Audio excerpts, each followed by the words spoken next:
behold, an angel of the Lord appeared to him in a dream.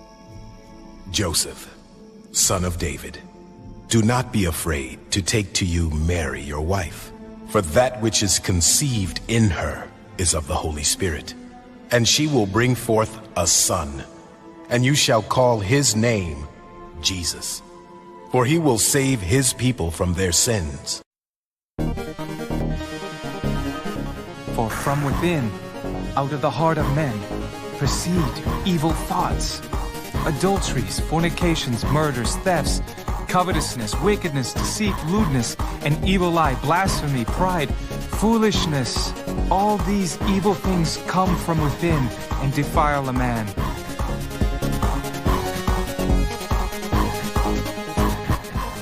You have heard that it was said, "You shall love your neighbor and hate your enemy." I say to you, love your enemies. Bless those who curse you. Do good to those who hate you. And pray for those who spitefully use you and persecute you, that you may be sons of your Father in heaven. Therefore, whoever confesses me before men, him I will also confess before my Father who is in heaven. But whoever denies me before men, him I will also deny before my Father who is in heaven.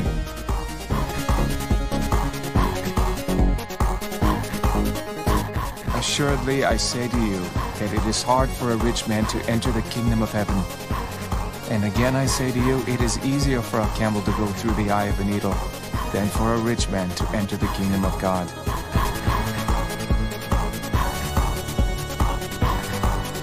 I am the way, the truth, and the life. No one comes to the Father except through me.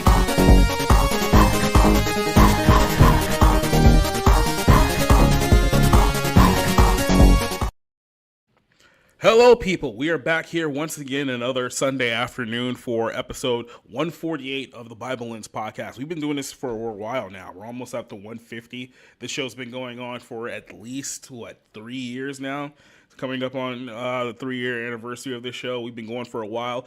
And we got a very, very interesting topic here. It's a topic that I've alluded to in the past. I did an episode a while back ago about Hollywood's history with promoting Gnostic views in their movies and their television shows, so on and so forth. But for this particular one, I want to talk about the Marvel Universe, because I think when we get into conversations about, what Hollywood does behind closed doors, the type of values that they promote, is that if you just outright say that Hollywood is satanic or that Marvel is satanic, it's just going to go completely over people's heads for the most part, right? They're going to think, oh, this is satanic panic. You just think that everything's demonic, blah, blah, blah, yada, yada. You've heard the time again. What people truly don't understand is that the core essence of what their quote-unquote entertainment that they consume is actually based on. And you start realizing the deeper that you dig into is the influential values of the occult that goes into these shows. I know a lot of people, they'll watch a movie like Doctor Strange, for instance, or like something like a Scarlet Witch, and they think that, oh, they're just doing these little hand symbols and there's these writings that just don't mean anything because it's all fantasy and it's all fiction. And then you realize, no, actually it's not. It actually is based off of something that is deeply occultic, right? And then you go on and dig a little bit further. You start realizing, wow, some of my favorite superheroes, so arguably some of the biggest heroes in the entire Marvel universe, were actually based off of well-known, open and devout Satanists. And they turned these characters into heroes and then promoted them to the masses. So now we're going to these movies, these $2 billion movies, rooting on quote unquote heroes that are literally based off of devil worshippers. And you don't really understand how deep this goes until you start unpacking everything. And that's what we're going to do here today. And then we got our good buddy Cider joining us here as well. How's it going? Well enough. In the lead up to this, just a little bit of research that I did on the topic, it was quite astonishing to find just how deep it went. Like I was mentioning earlier, it was pretty obvious with like Edragan, the rhyming demon, and Faust, the ancient alchemist that discovered immortality and all that stuff. These were pretty obvious parallels to the occultic figures that they were based off of. But man, it goes way deeper than I anticipated on this. Again, like you said, we're rooting for people who actively want the destruction of Christians. It's astonishing how this came to be, especially when you consider that these heroes were brought to life in a time when this medium was directly aimed at children, not directly aimed at adults like it is now. Mm-hmm.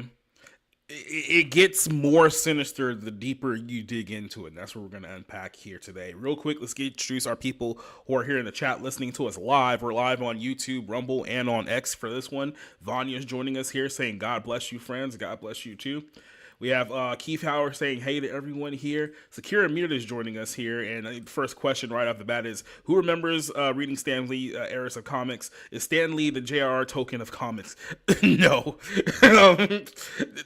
No. We'll unpack this as the show goes on here, but those are probably the worst comparison you can make based on what we're going to talk about here today. A closer parallel, I mean, on the scale of, because we're talking about what he created and whatnot, on the scale of what he created, he's probably a closer parallel to Walt Disney, Thomas Edison, a man who was very gifted in what he wanted to manifest in the world, had a vision of it, but largely sat on top of other people's ideas and managed to weave them together into a much larger universe that we all know and understand now. And so he's closer to Walt Disney than he is Tolkien. Tolkien created this whole universe of ideas. Stan Lee was largely putting together other people's ideas. Yep, we'll unpack that here. Henry's joining us here saying he's making some smoothies for the week. You're making a week's worth of smoothies? Like, how's that work? Like, do you have to freeze them, or do you just, like, that's got to be a lot of smoothies for a whole week. Smoothie dispenser. Yeah, right? Is DC the universe doing this? There's certainly elements to it in DC, absolutely, too. Like, DC is not... specifically the Absolute Universe. So if you don't know, this is that setting where that muscly dump truck-sized Batman came from. Mm-hmm. So in that universe, Darkseid has control of reality, and he manifested the absolute worst outcomes for everybody, and yet they still become heroes in that universe. It's awful. They're not heroes. Batman's murdering people. Superman is some emo kid, and Wonder Woman is a hell witch. So it's absolutely... They're doing this... I would say that they are doing this on a level that isn't even trying to hide it, like the Joker who runs this world, like some kind of mafia character that runs the entire planet. Jacob, he has a coat made out of aborted fetuses. That's how edgy and pointless this whole thing is. But it's the most popular DC Comics run in, like, I would guess 20 years, maybe it's longer. It's a massive hit with the DC fans. I hate it. I hate it with all my might, because all it is violence, and it reinforces that violence is the only solution. Yeah, I mean, let's be honest. The reality is that we have a world, and we see it basically every day on social media, that's just turning more and more wicked. And as this is going to progress, you're going to see that the desires of people are going to turn more and more wicked as time goes on here too. So the things that we were going to talk about here may be subtle to some, but it's going to escalate to a point where evil is not nearly as subtle as it once was. And I think a lot of people who are paying attention kind of already see that now, but we're there. Baron Rad joining us here says Stan Lee and Bob Kane steals people's ideas and takes credit for the idea. That's been a long running thing with him and Kirby, and now they always used to argue about who took credit for who. But yeah, that's been around for a while. It's not really breaking news there. Henry says I just want to say the other thing about Stan Lee is that largely he was the architect for what we understand the modern Marvel universe to be. Took everybody else's ideas, put them together with his ideas, and created this cohesive New York City that's populated by 1,000 superheroes that somehow managed to have one-on-one fights. Yeah. Putting veggies and berries and putting it in an influencer. It depends on which veggies. I don't like veggies in smoothies unless, I mean, I've done smoothies with, like, beets. I don't know if that counts as, those are good. Yeah. So, I mean, it depends. But, if you start putting, like, lettuce and carrots, like, in there, it's like you're doing entirely too much. Let's just so. But then it's again, like cream of vegetable soup through a straw. It's funny enough, as I said that, I got a flashback to last Friday night and the Fruity Pebbles shrimp concoction. Yeah, I went back and watched the ending to that show. I was just like, we were just all equally disgusted. We know what both of those things taste like, and there's just no universe in which they belong together. Exactly. They taste great separately. I don't want them all together. This is one of those peas touching my mashed potatoes moments. Exactly. Yeah, shock value in comics and entertainment. The LGBTQ movement is the perfect way how it started at small and then ramped it up. I mean, you got people these days who are straight up rooting for murderers and celebrating murderers, and and calling for the murder of people who they don't like because they have political opinions that they don't like. You have Miles Morales wearing BLM material, not only in the video game, not only in the movie, but also in the comics where he comes from. And now we understand that to be an entirely scam organization, as though we didn't know that before. The MCU is to be taken by D-list characters. I mean, yeah, now.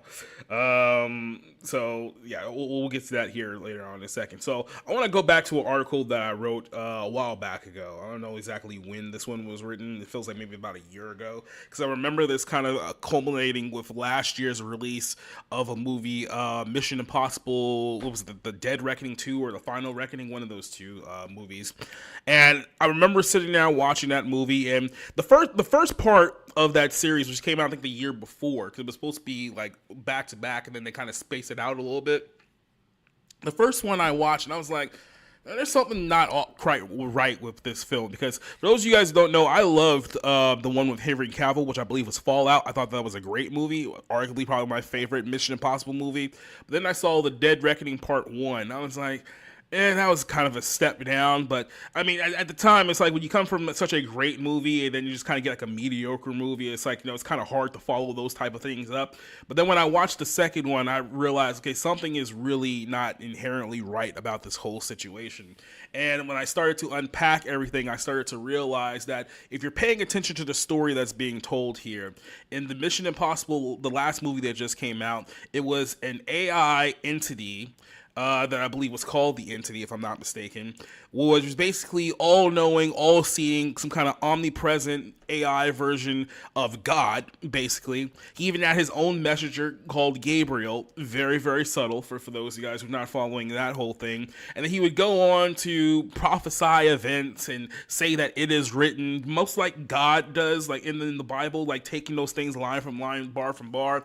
And then he even had his own group of followers, things of that nature. So it was very clear to me watching that film that, okay, this is a blatant attack on God. And this is something being produced by a man, Tom Cruise, who has heavy creative influence in basically everything that he does at this point.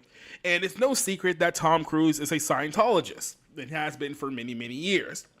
And when you dig into the history of Scientology, by especially its founder, the founder was very much involved into deep, dark occult stuff. And I mean deep, dark occult stuff. I mean, when you're talking about blatant Satanism, blatant devil worship, that's the type of stuff that R. Ron Hubbard was actually involved in. And he was the founder of the entire Scientology, quote-unquote, religion that exists today. So if you wonder why there's so much secrecy and so much hush-hush about what actually Scientology actually represents, put it to you this way. Any religion in the world, it doesn't matter what it is, that acquires you to learn secret knowledge, to truly know the ins and outs of what the religion teaches, is always going to be demonic, because Satan is the author of confusion. God has basically given us a book that has told us the beginning, the current, and the end of everything. He's not hiding anything from you. But all of these mystery religions, whether it's Scientology, Freemasonry, Gnosticism, the Nation, 5% Nation, all these other cults always offer you some kind of a secret knowledge that you can take in order to attain, the word, gnosis. And that's basically the core tenet of any form of Gnosticism. It's like, oh, don't listen to what the word of God says. Don't listen to what the Bible says. You need to understand what the secret knowledge is, so that way you can obtain godhood through knowledge. And there's many, many cults that play from that playbook. I just named several for you there, but you see this theme going over and over again. So when I realized that, I went back and I realized, wow, there's a lot of films in Hollywood's history that fall into this, basically to this category. And many of them are basically what we would consider some of the biggest films or the most popular films ever. Like, these are not like, little, art house films from the 70s that 5 people saw just on Tubi somewhere. These are films that literally have made billions upon billions of dollars, and they've all pushed a message that is very, very hostile Gentile, to Christ, to the God of the Bible, to everything, right?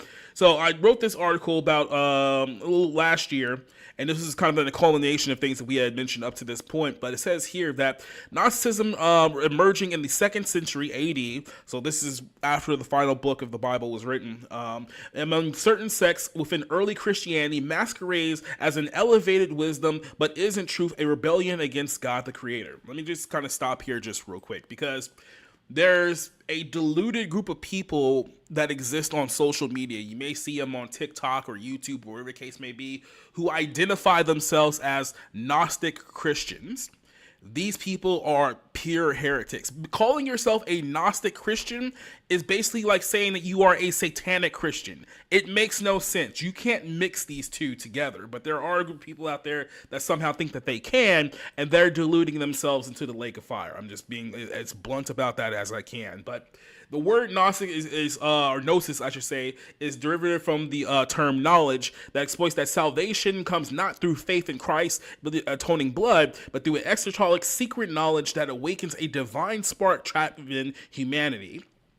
This has basically been a thought process in these world religions since the beginning of creation. I mean, if you go all the way back to, the elements of what we would call the oldest religions, quote unquote, like a Hinduism, for a great example here, right? There's always some kind of a form of a hidden knowledge or a secret knowledge associated with these world religions. And ultimately, when you actually get into what this knowledge is, it's always just a rejection of biblical truth every single time. There's no way around the elephant in the room. But central to this heresy is go ahead. That's the point of secret knowledge, is that it's meant to defy God, because if God wanted us to know it, it wouldn't be a secret, and thus it becomes an effort to defy God. On its face, because it is a secret knowledge, it is thus kept secret from us by who?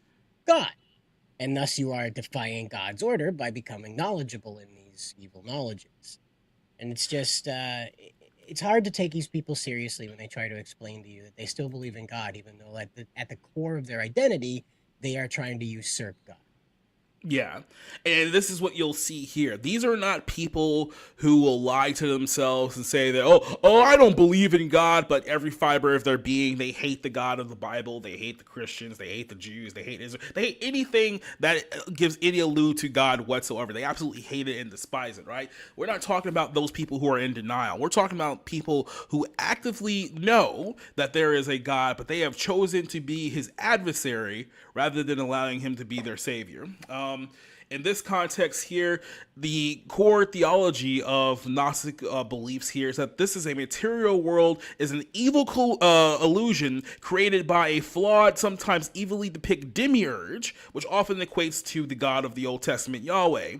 It says that while a true God, who is unknowable and purely spiritual entity, is beyond matter, human bodies are prisons forged by this malevolent creator and his anarchons, which are basically the cosmic rulers. This will be, if you want to break it down here, the good angels, the faithful angels of God, not the rebellious ones.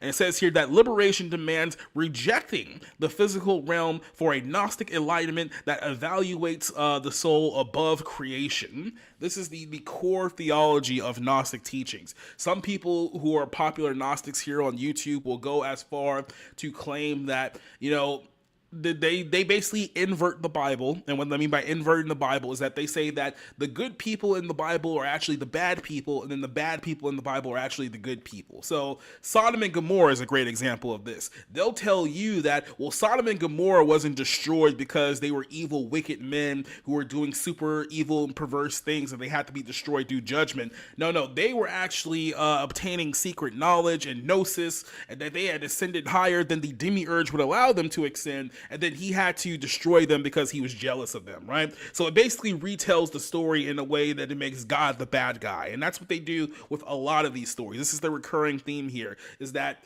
basically God, Christians, whatever the case may be, they're all bad, and then anyone who opposes them are actually the heroes of this story. Some sects will even go as far to say that Jesus himself was trying to awaken the world with gnosis and all this other stuff. It goes completely against every single eyewitness account of Christ and his own words, things of that nature, but this is how far the perversion goes in many of these circles here. This doctrine is no more mere philosophical courtesy. This is condemned as heresy by the apostolic church fathers, going all the way back to the 1st century, the 2nd century, who chased it back to Acts 8, you'll find here in scripture. This is a sorcerer in the book of Acts who sought to buy God's holy power and was exposed as a perversion of the gospel. Gnostic texts like something like the Gospel of Thomas that you'll hear, the Apocryphon of John, which were rejected by the early church as not political supersession, but as they basically contradicted scripture wholeheartedly here. These Gnostic gospels were forgeries, lacking authorship, and promoting heresy, deism, the lie that Christ was only deemed to have a physical body, and denying his spiritual incarnation, which, by the way, is the spirit of Antichrist. So once again, in all of these religions, these false religions, you will find the spirit of Antichrist baked somewhere in there at some point in time, whether it's Scientology, Freemasonry, whatever little cult that you're into. It's always going to lead to the conclusion that Jesus Christ was not the Son of God. He didn't die on the cross. He didn't rise again, right? It's always going to lead to that, no matter which form of Gnostic belief you fall into. Biblically, Gnosticism echoes the serpent's primary deception back in Genesis 3 that basically tells the woman, being Eve here, that if you were to do this thing which God forbade, you will be like God, right? Saying unto the woman, shall now eat of every tree in the garden, and then the woman said unto the serpent, that we may eat of the fruits of the tree, but the fruit of the tree in the midst of the garden we shall not eat, God says, neither shall we touch, yes we should die. The serpent said unto the woman, ye shall surely not die, for God doth knoweth that in that day that ye eat thereof, your eyes will be open, and you should be as gods, knowing good and evil. Every single Gnostic cult out there teaches that you can obtain godhood through knowledge. The 5% Nation of Islam, which is a cult that I talked about a few years back, is a perfect example of that. They believe that the black man is God and that he can only achieve this godhood through the knowledge that the 5% nation brings to them. You also have the same teaching in basic Gnosticism that you have to obtain the secret knowledge to obtain this divine godhood, things of that nature. All this is just Satan repackaging the lie that he told Eve in Genesis 3. And because so many people are ignorant of what the Bible teaches, they don't realize they're just falling for the exact same lie that has been around quite literally since the beginning. Another little verse that I always go back to here a lot is Isaiah 5:20, which is, woe to those that call evil good and good evil, that put darkness for light, light for darkness, that put bitter for sweet and sweet for bitter. This is basically what Gnostic teaching is at its core.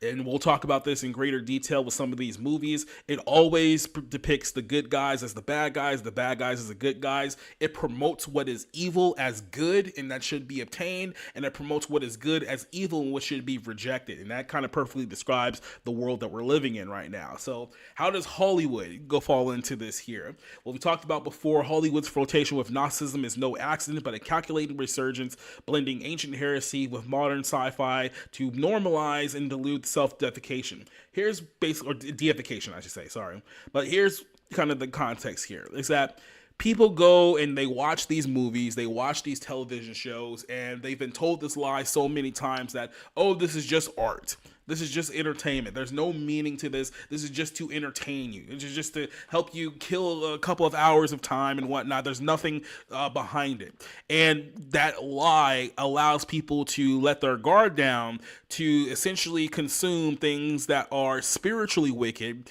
that are aimed at corrupting these people and corrupting the minds of younger people as well.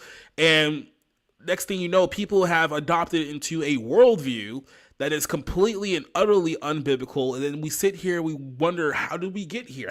How is it that things are progressed to such a negative degree in our society today? And it's always a shock to people. They don't understand how. Well, if you look at our society in the 1950s, how do we progress from that to where we are now? It's like things happened in between there, but no one wants to take any accountability for what happened. So we don't look at things like how perversive or subversive the sexual revolution was, or the rise of idol culture in the 60s with like the Beatles and Elvis Presley and so on and so forth. We don't look at the true origins of, the rise of communism and the rise of Satanism and the occult and the open rebellion against God that occurred in the 80s and the 90s, so on and so forth. Even the LGBTQ perversion that we've been living in throughout the last 20 years. Everyone just acts like that, we just got here on a whim when these people have been using our culture to subvert our values and beliefs, to normalize things that shouldn't be normalized. And as a culture, as a society, we've been paying the price for it ever since. That'd be a fair representation there, Cider? Yeah, I think so. Again, like the 1920s were also a time when this stuff was getting pretty popular. They were also, the flappers were very much engaged in the occult as well. And they would mix that into their entertainment and whatnot. I'm not telling you that the jazz music you're listening to from that era is something that summons demons, but there was definitely a lot of the occult being weaved into storytelling of that time period in the 1920s as a result of this. And it just seems to be that when society gets bored, when there isn't like a war to fight, when there isn't food to grow, when there isn't a starvation to overcome, people get bored and want to worship demons. It's like what happened with Moses. He went up a mountain for a couple of days, came down, and all of a sudden the Jews were worshiping a golden calf. Like, I can't even leave you alone for 10 minutes. And what I find interesting here is that there was a movie we reviewed about, say, 4 or 5 years ago called Babylon. Again, another just so happened to be coincidentally named after an ancient enemy of God.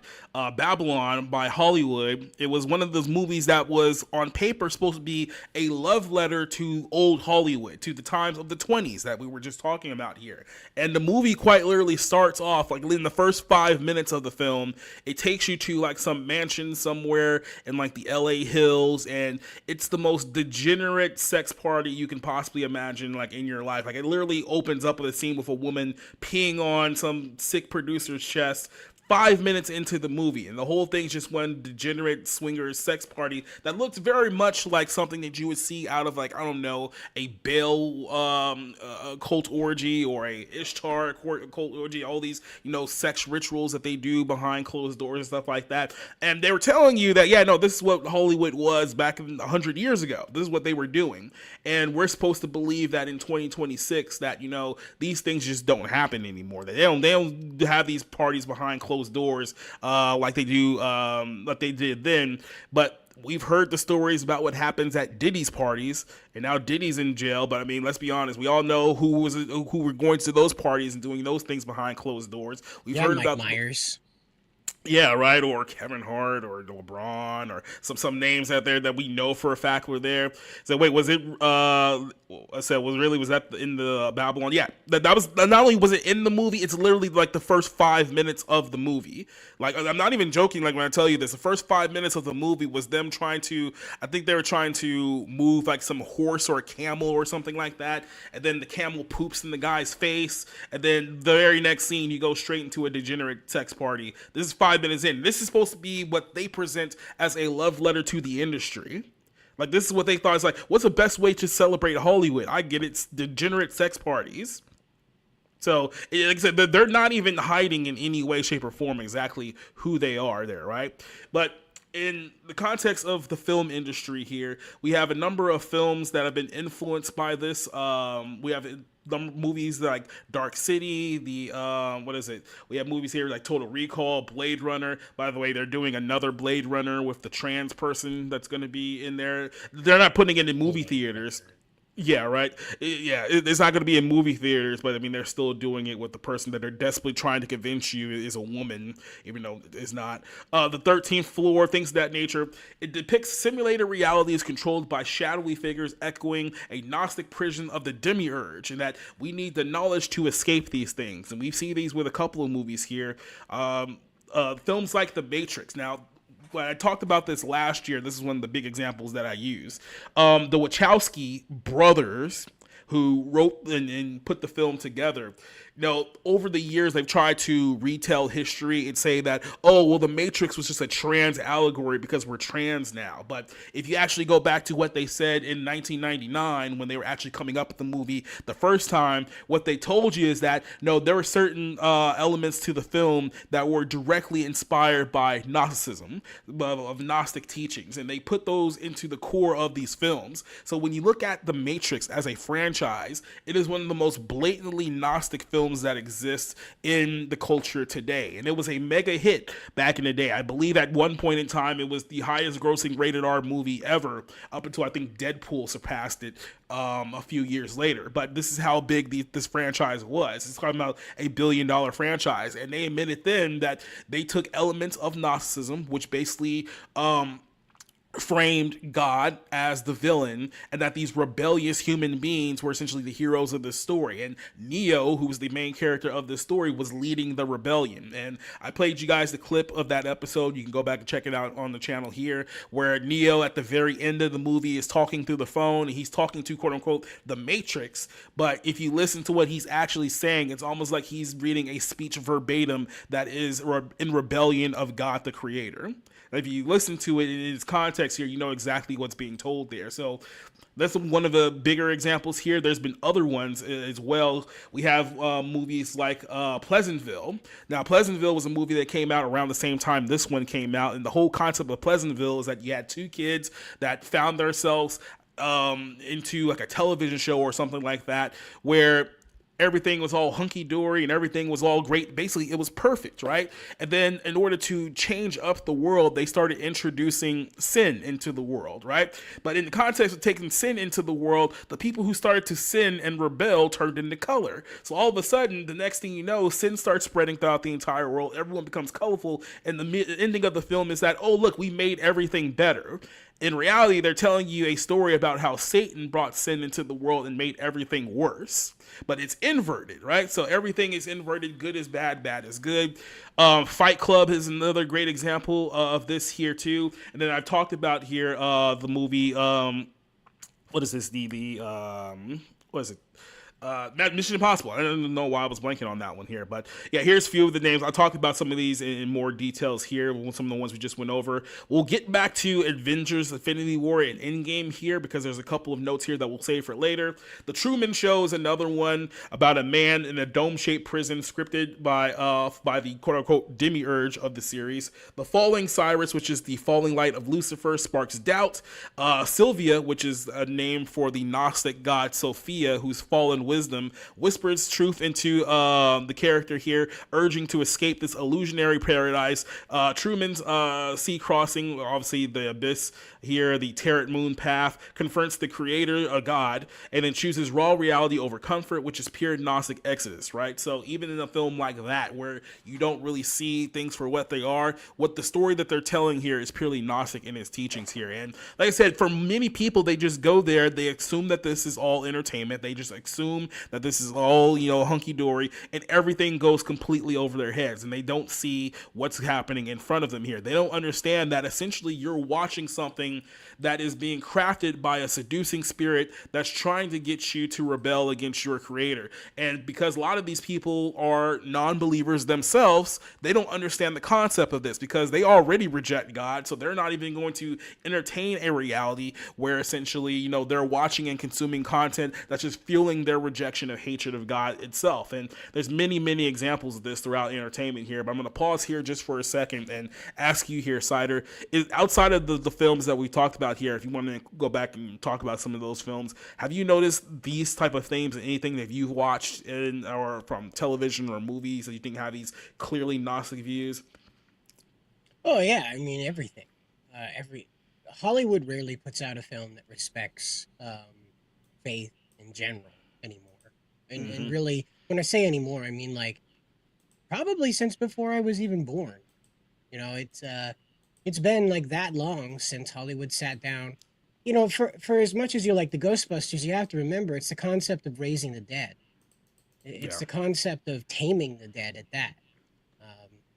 And so it's a necromancy story. And again, it doesn't mean you can't like it.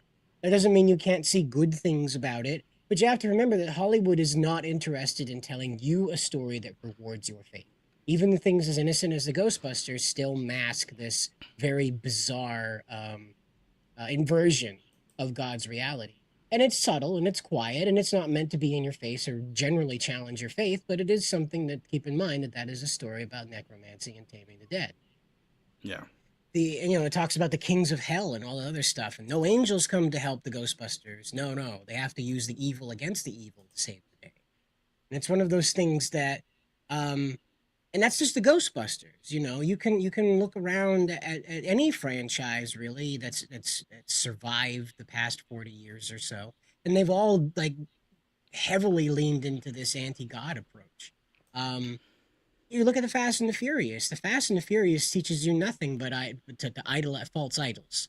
It teaches you nothing but to sexualize. It teaches you nothing but to have these lustful, defiance of authority thoughts. And the concept of family isn't even a Christian style concept of family, because the family has to serve Dom's interests. They're not united around Christ. They're united around Dom. And he's not even an outward Christian. He wears a cross, but that's it. I mean, you'd think a guy that was like driving at 110 miles an hour down populated streets would probably be saying a few prayers before flooring it, But no, he just has that around his neck for the fun of it. And that's the thing, is that, and those are just very quick examples that aren't in your face demons telling you they're the good guys, like you see what happened with Maleficent, that movie that started this whole trend of redeeming the villains. Like, she's quite literally a demon. And her story is she got de-winged, which is a euphemism for being raped in the forest. And that's the story of Maleficent, is she got defiled by the human king and he was the bad guy all along. And it was girl power that saved her from eternal pain, or what, I don't know. She became a mom. Or more, I guess on the nose, it can be she's just a representation of a fallen angel. Someone who was holy at one point, but then rebelled and then lost their status. And now all of a sudden we're telling a story about how they weren't really the bad person all along. Right. And again, like that's just that one. And there's many others that have come to fruition that are doing that and attempting to do that. And that's the on the nose in your face version of that, where you were wrong about this clearly evil character. I mean, Maleficent is green and has horns and turns into a dragon. There's really no question about what that is, what that person is. But Disney had to go out and say, like, well, maybe you're the bigot. Maybe you're the bigot. And the Gnostic teachings are also a big driving force in this, I guess you could say, recent trend of deconstruction, especially of heroes as well. Like this whole notion that, well, we call them heroes, but they're not really good guys. They're actually bad. And then we turn around and be like, oh, these people who are historically bad, they're not really bad. They're just misunderstood. And all they're doing is just muddying the waters to gray up what is clearly black and white. See, what escaped me until I started talking to women who have this vocation, about Maleficent and movies that redeem the female, is that it's heavily dominant lesbian coded.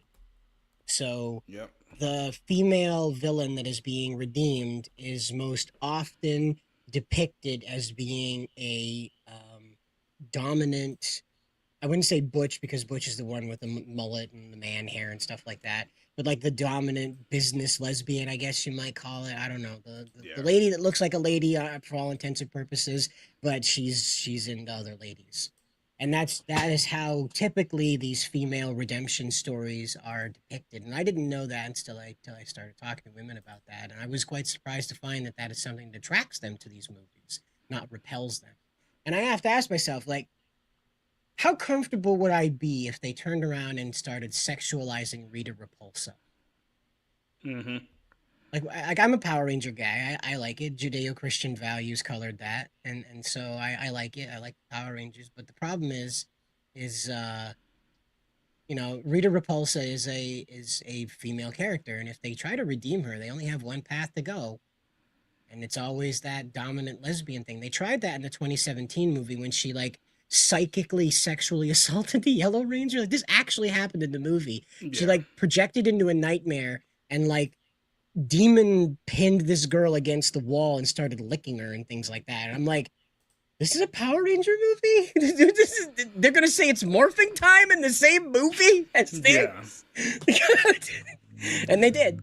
But yeah, that's how prevalent this is. Like, the Power Rangers haven't even escaped this. Even in the modern television series itself, well, what it was before it got canceled, the usurpation of the role of the man's authority was completely obliterated. The role of God in this whole thing was obliterated. If you're not aware, the character Zordon, the floating head in the tube, he's meant to be an allegory for Jesus Christ. Throughout our entire relationship with Zordon, when we first meet him in Mighty Morphin Power Rangers, when he materializes as the floating head, clear up into space when he sacrifices himself, he's a character that has no evil. Everyone loves him that's on his side and speaks of him as a person without sin, without any type of negative attitude about him. That Zordon is all about self-sacrifice, that he's the greatest there ever was and no one is as pure as him.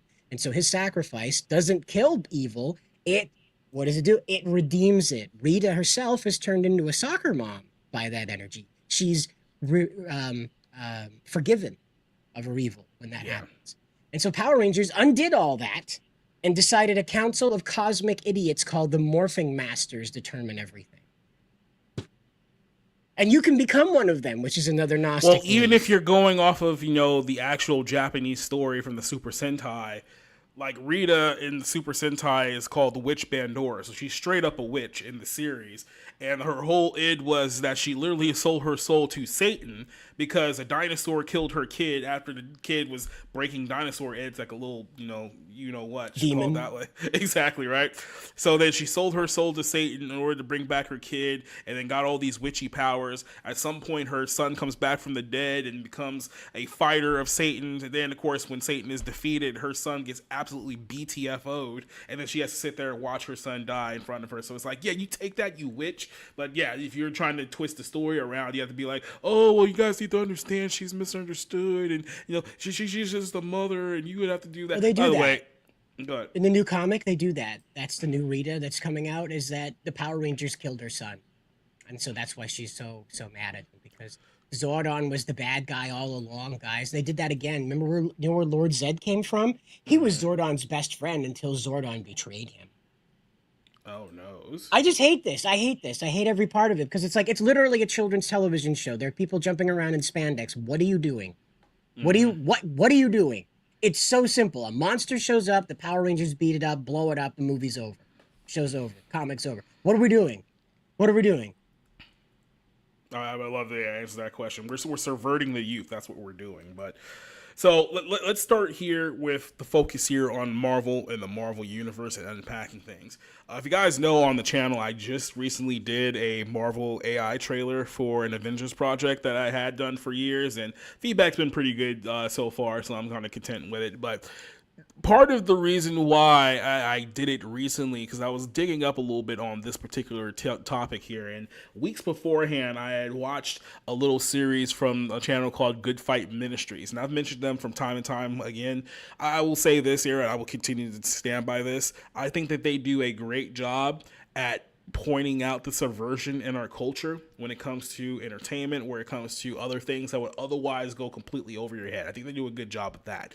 Theology-wise, I think that they're missed the mark on a couple of points, because the guy who runs that believes that you can lose your salvation. He doesn't believe in the rapture. He thinks that we have to go through the tribulation, things of that nature. So there are some elements of his theology that I simply do not agree with. So I can't give him full credit, but I think he does actually do a good job of showing you, like, hey, look, this is how the entertainment industry and things of that nature are openly subverting our culture into accepting things that are wicked as good and good as wicked. And I do think they do a pretty solid job of doing that. They had a little project that they did a while back ago on Marvel, kind of unpacking, using people's own words and their own stories here. And this is where things kind of get muddy. It's that I had one person on Reddit try to tell me, he's like, oh, this was a Christian hit piece, trying to make it seem like that, that Marvel is evil and the things about it was evil. It's like they use these people's own words in like old interviews and clips, and they're admitting that they were influenced by these certain individuals. It's not like someone took these words out of context, or like put it to you this way, you can't out of context say that, oh yeah, by the way, I was a follower of Anton LaVey in the Church of Satan. There's no way to spin that out of context. Like, no, what he really meant was that, he drove by the Church of Satan once. Like, no, you can't. Like, it's so clear. You have to quite literally go out of your way to protect the lie. And when you start unpacking these things from the top, which I'm going to start with Stan Lee here. Stan Lee is a revered figure. If you're someone like Kevin Smith, you probably think of Stan Lee as if he's God, because that's the way that he portrayed him in his own works there, right? And it's because he created all these characters that inspired so many people's childhood and things of that nature. You go back to the Fantastic Four and Spider-Man and characters like that, and that's all Stan Lee, right? But then you start looking into who Stan Lee truly was. You start seeing the man behind, the pen, if you want to call it that. And he was a deeply, deeply flawed man. And his last few years were not kind to him. If you've heard the stories about things that were alleged during that time period, he had a really rough go of things in the last few years of his life. And you almost want to feel sympathetic. I think that in certain aspects that we'll talk about here, there are people who even misled him to how deep the perversion actually went into his own work. But at the same time, he kind of planted that seed here, because I don't know if you ever noticed this, but he did I don't know if you want to call this a poem or a narrative or whatever you want to say, a story poem about religion and humanity. And it was very, very anti-God, if we want to be honest with ourselves here. And this is something that he always held on to. He never actually rebuked his work here. So I don't think people truly understand how Stan's own view of God kind of inspired the Marvel Universe moving forward here. So we're going to play a bit of this here. And this is in Stan's own words, because not only did he say it in his own words, he actually did an audiobook of which he said these things here as well. So we're going to play a little bit of this to kind of get you the mind behind the man. And keep in mind, it wasn't just Stan here. We'll talk about the other guy involved here in just a second, but here's a little bit of Stan Lee. Lee's twisted view of God that he shared repeatedly with Jim McLaughlin over lunches for 2 decades was blasphemously portrayed in his poem God Woke, which has been called Lee's, quote, most personal, revealing work, wherein Lee, quote, bears his soul. I've spent most of my life writing about superheroes. Well, one day, about 30 years ago, I decided to write about the greatest hero of all, and I wanted to do it in a different way. Lee's blasphemous poem, God Woke, was first recited publicly at Carnegie Hall in 1972, and the audience was so appalled that they reportedly were throwing things at the stage. Later, Lee, believing humanity was now depraved enough to receive such a poem with open arms, admitted as late as 2017, quote, I've had some notions about man's relationship with God that kept spinning around in my brain till I had to put them down on paper. That's the reason for God Woke. In God Woke, Lee depicts God as a befuddled, half-remembering, flawed creator who is ultimately responsible for all the evil atrocities committed by human beings. McLaughlin admitted that he worked with Lee to expose, quote, a large audience to the poem, which was then adapted by Deadpool creator Fabian Nicieza and a team of artists and animators into animation. McLaughlin stated, quote, we've been looking for a way to bring this to a large audience for a while now, and the recording in Stan's own voice is the best possible vehicle to do just that. In God Woke, Lee depicts God like the fallen humanity that he created as less than righteous, less than just. Less than righteous, less than just. Lee depicts God as an old, senile being who only half remembers the past and who, after awakening after eons, is discouraged to find that humanity has made a mess of his pristine creation, and then would dare waste their breath uttering noisy prayers to him, as he regards them as nothing more than a mere anthill. Who else but a fool, with a cosmos to savor, would be bound just to earth, granting boon, granting favor? Who else but a fool, with a cosmos unfolding, would linger with man, ever praising and scolding? Who else but a fool, with a cosmos to stray in, would conceive him an anthill and like a prisoner stay in? So again, we literally just talked about this at the very beginning. The whole point of Gnostic teachings is that the God of this world is evil, he's bad, he's created a prison for humanity. So that's the fundamental beliefs of Gnostics. And like I said, that can manifest in many other different cults that exist in the world. But that's the core foundation here. And that's basically what Stan was portraying in this poem that he said himself was his life's work, and that he went as far to even do an audio book of too. So this is his voice and his thoughts. This is all Stan Lee. This is man picking his brain here. So I'll play a little bit more. Who else but a fool would create mortal men and then be expected to tend them? Lee doesn't quite appear to grasp the inherent contradiction of a sophomoric philosophy, that on one hand he regards God to be a fool if he actually cared about his creation on earth enough to intervene in the affairs of humans made in his image, and on the other hand, as we shall see, he condemns God for supposedly not caring more to save humanity from their plight. The truth is that Jesus revealed that the Heavenly Father cares even for one of the smallest birds, and states that he cares for his children far more. Jesus declared to his followers, quote, "Are not 2 sparrows sold for a penny?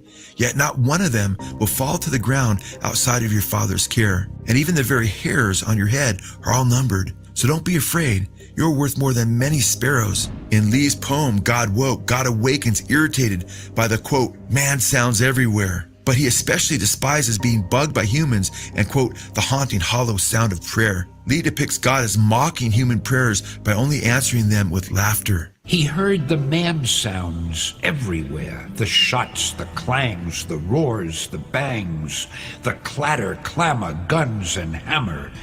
And then he found to his despair the haunting, hollow sound of prayer. A billion bodies ever bending, a billion voices never ending. Give me, get me, grant me, let me, love me, free me, hear me, see me. While he pondered, watched, and waited, endlessly they supplicated, chanting, ranting, moaning, groaning, sighing, crying, cheating, lying. But towards what goal? What grand direction this pious tide of genuflection? To please their Lord? To please their God? He raised his head and laughed hard. Contrary to Lee's lie, it is Satan and the evil powers of darkness that hate our prayers. God actually invites us to pray. Jesus declared, quote, "Ask and it will be given to you. Seek and you will find. Knock and the door will be open to you." Lee wrongly. So I want to highlight this here for a second. Like I said, there's a lot of people who fall into this category here. There's a mistaken belief that, you know, people like Lee and people who have the same thought process as them, it's like they call themselves atheists or agnostic, or they basically just say that, you know, well, I don't believe in a God, or I don't have any evidence that God exists. These people are blatantly lying to themselves here, because the core foundation of their belief system is that they believe in a God, they just hate him. It's hate that fuels their rejection of God, not a lack of evidence. And this is something that I think a lot of people struggle with, because we tend to take atheists at their word that, okay, well, you're telling me that the only reason why you don't believe in God is because there's no evidence of God. So if I show you evidence of God, maybe that will change your mind, right? And that's what a lot of people tend to think. But it's not a lack of evidence in God that drives these people to rebel and reject him. It's the fact that they hate him. They think that fundamentally he's at fault for everything bad that has happened in their life or has happened in the world of others. This is why whenever you talk about these things with these people, what's their first objection? It's not that, oh, I don't have any belief that this person ever existed. It's like, well, if God's real, how come children get cancer? If God's real, how come this person got raped? So even in their kind of rebuttal, it's always that, well, how come God allows all these things that happen here? But it's always from a position of anger. And put it to you this way, if you genuinely believe that he didn't exist, you wouldn't have that affection in your mindset or in your voice or in your tone. Put it to you this way, it would be like us getting angry at Lex Luthor for killing a bunch of people in Metropolis. It's like, well, first of all, if we didn't believe Lex Luthor was real, why would we feel angry about something that we personally believe didn't actually happen to begin with? It would be completely illogical to have a position like that. And that's how you can tell through someone's true heart and true feelings that it's not that they don't believe in God. They don't have evidence. They just truly in their heart don't like God. And this is what you see here in Stan Lee's work, where he's blaming God for all of the wrongs of the world here too, which I find very interesting. Because if you believe in the narrative of the Bible to some extent, you have to believe, well, if there's a God, there's also a devil here, right? And how come everyone is so comfortable with blaming God for everything that Satan always gets left off the hook from the blame of how we got here, when quite literally he's the reason why we're all here in the first place, because he's the one that deceived man into sinning. He's the one that influences people to sin, to essentially rebel against their creator, leading to their own destruction. But they don't see it like that. They're just like, oh, God, it's your fault because you put me here. And then all of a sudden, all of their anger goes to God. And like I said, you just see that kind of represented here perfectly here through Stan's own work. And then, like I said, this is the founder and creator of this universe. So this is the benchmark so that everything else that comes after him starts to make a lot more sense about how we got here, right?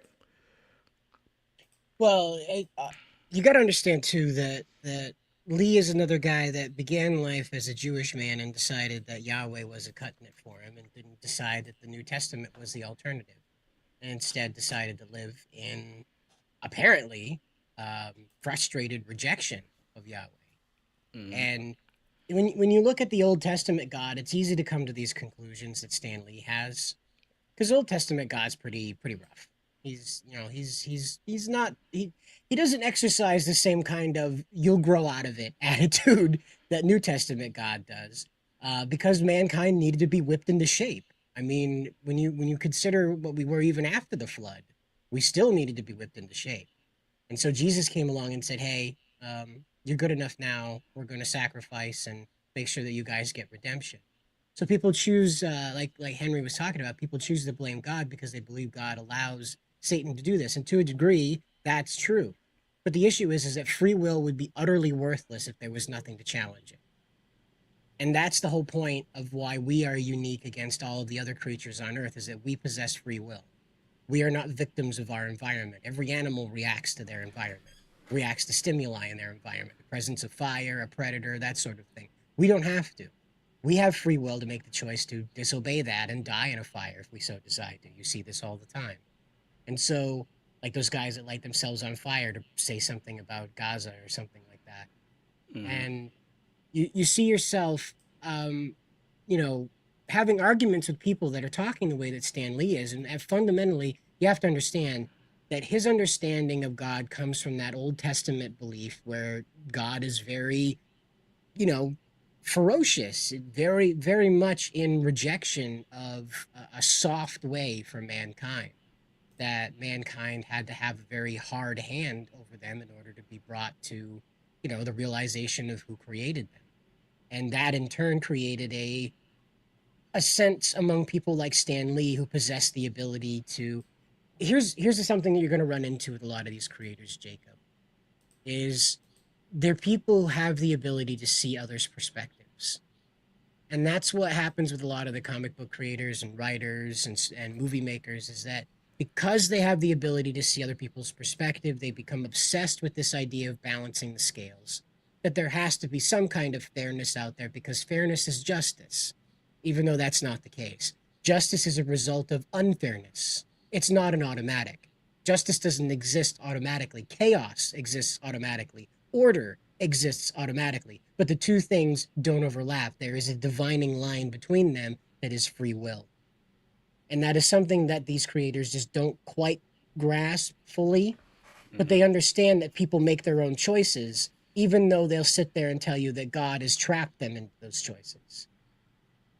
And it's this Gnostic belief, like you're saying, this sacred belief, this secret idea that if you just understood God's motivations, you would understand this whole thing. But God's motivations are very clear throughout all of the teachings that we have, New Testament and Old Testament. God's motivations are very clear. Do we not know what the meaning of life is? Not in a question and answer Reddit thread, okay? God didn't come down and do a ask me anything, okay? He didn't do that. But God made it very clear that our purpose here is not to screw up, but we are given the free will to screw up. You know? A good point there that you and Henry want to touch upon real quick, and I want to touch upon that too. It's like, yeah, you have a lot of people who don't understand God. They don't understand the character of God. So their notion is that, oh, well, the God of the Old Testament was mean and bad, and that he did things. He was very, very harsh, and I can't believe he did all these things like back then. And it's like, they don't understand the character of God. Like, first of all, you have a lot of people like, there is no difference between the Old Testament God and the New Testament God. It's the same God. But here's the thing that people kind of overlook here is that in all the instances in the Old Testament, there's three big instances where God directly intervenes in humanity's workings in order to avoid them doing something that was going to lead to ultimately the destruction of all humanity, right? We see Sodom and Gomorrah as one of the best examples here. And what people miss about that story is it's like, oh, God just destroyed all those people, all those poor, innocent people. First of all, they weren't poor and innocent, so let's stop that whole lie.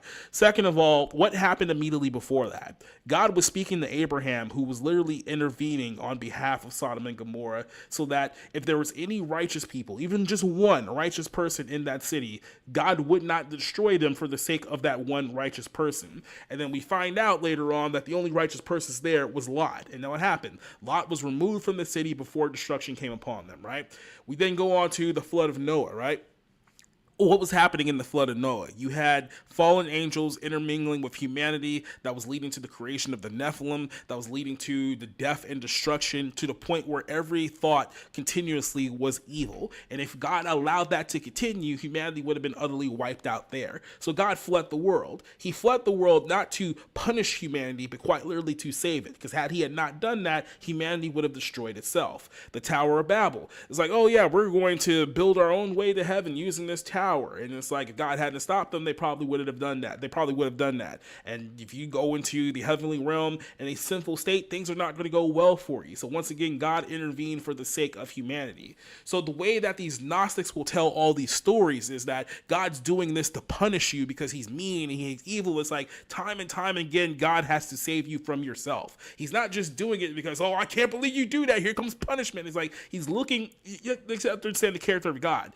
God knows exactly what's going to happen if he doesn't intervene into the future. Like, he's all knowing and all seeing. So he can see the outcome of basically every decision that you're going to make, whether good or bad. And he knows that whether a decision is going to lead to destruction or it's going to lead to righteousness. So time and time again, God has quite literally intervened in humanity's underdoings in order to avoid them from destroying themselves. And why would he constantly do that? Because he's trying to save humanity. And then we get to where Christ comes in. Christ comes in as the sacrifice for sins so that those who believe in who he is and what he did for them can obtain his righteousness so that they can be viewed as righteous in the eyes of God, thus saving their souls from damnation. Time and time again, all these things that happen throughout the course of the Bible is God literally trying to save humanity. Now, in the course of saving humanity, yeah, there's been a bunch of wicked people who wouldn't have repented and followed God anyway, who have perished in the process. But we are not meant to, quote unquote, have sympathy for the damned because they were given an option for salvation and they chose to reject it. This is the thing with free will. Guess what? There are people out there who are willingly choosing to reject God. And people say that, oh, I can't believe a loving God will send anyone to hell. He's not sending you to hell. You're sending yourself to hell. You have the choice of choosing between Christ and rejecting Christ. You have chosen the option to reject Christ, which means that you must then suffer the consequences of said choice. But it's not like anyone forced you to reject Christ. It's not like anyone twisted your arm and said you're going to reject Christ no matter what. You openly chose in your own free will that, hey, look, I had a binary choice. I don't care if people don't believe in the binary anymore. You got a binary choice to make, and you made the choice that was going to put yourself in the opposite side of God. And guess what? There's consequences to that action here. People talk about, oh, I can't believe he's going to say people. You don't have to go to hell. You don't have to go to hell. Anyone listening to this, you don't have to go to hell. You don't have to worry about hell. But you also don't want to repent and turn to Christ. So guess what? You have two options. You can either do that or you can go to hell. There is no third option on the table for you. And many people have tried to create a third option to avoid those two, but you're not going to be able to avoid it. And the simple fact that you're going so far out of your way to avoid the obvious choice, it really just goes to show how truly wicked and evil your heart truly is. That you know that there's a God, you know that God's inherently good, you know that God has done everything in his power to save you, yet you still reject him anyway. That's on you. That's not on God. And that's a bitter pill that many people refuse to swallow, but at some point you're going to have to swallow it. It just is what it is. The conversation Abraham had with God very deliberately points out that God would not destroy righteous people with the wicked, really hammers that point. I would even go as far as to say that in Genesis 18 proves pre-tribulation rapture, but that's a whole other conversation that we'll have to. Some people love their sin more than God. Yeah, and that's another thing that I've heard people say here too, that, one of the reasons they don't want to become a Christian is because, there's something sinful that they enjoy that they don't want to give up. They don't want to give up their movies or their video games or their pornography or something along those lines here too. And it's like, are you really willing to let these temporal things drive you down for an eternity?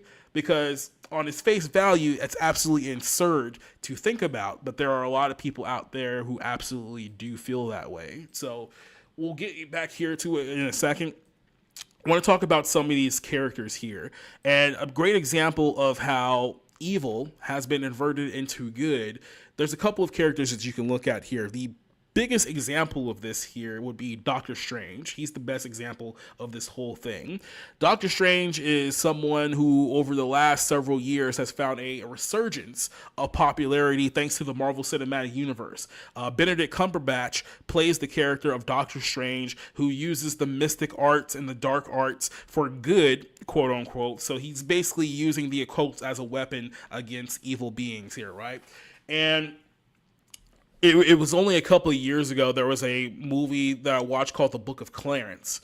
And in The Book of Clarence, which is a 5% Nation of Islam perversion of the gospel, in that film, Benedict Cumberbatch, of all people, plays, quote unquote, the white Jesus. And the white Jesus in that movie quite literally blasphemes humanity and does the exact opposite that the real Jesus does. When Jesus is on the cross being crucified, he's praying on behalf of humanity, forgive them, they know not what they do, things of that nature. He does the inversion of that. And it's Benedict Cumberbatch who plays that specific character. So not only is he playing a blasphemous version of Christ in that movie, but his bread and butter has been in the Marvel Cinematic Universe playing a character that uses the occult and dark powers as a source of good. So when you start putting all of these kind of pieces together, you start seeing a very, very wicked undertone with a lot of these things here. But it goes even further than just that actor. It goes into the creation of this character. Many people don't understand that the creation of Doctor Strange was based on a well-known devil worshiper, a well-known Satanist. So I'll play a little bit of this video here. This will tell you the true origins of the Doctor Strange character, and then we'll start unpacking this a little bit more here. Incredibly, Doctor Strange, as the one who is portrayed as Marvel's key man to fight against God at both the creation of the universe and the end times, had a test run prior to his existence to see if the world was ready for a superhero modeled by Satanist Aleister Crowley in the form of Dr. Droom, not to be confused with Dr. Doom. Dr. Droom, as the Sorcerer Supreme, was a precursor to the one who would eventually be recast as Doctor Strange just 2 years later. Now notice the obvious resemblance between the magician Dr. Droom in his first appearance in 1961 and the obvious resemblance to Satanist and magician Aleister Crowley. There's no doubt once you examine the facts that Dr. Droom and later Dr. Strange were based on Satanist Aleister Crowley. In his Marvel origin story, Dr. Droom, like Aleister Crowley, is British. Like Crowley, he desires to go to the East for more occult knowledge. He states that he wants to acquire first-hand knowledge and learn about the mystical arts and practices. Like Crowley, Dr. Droom actually goes all the way to the Himalayas.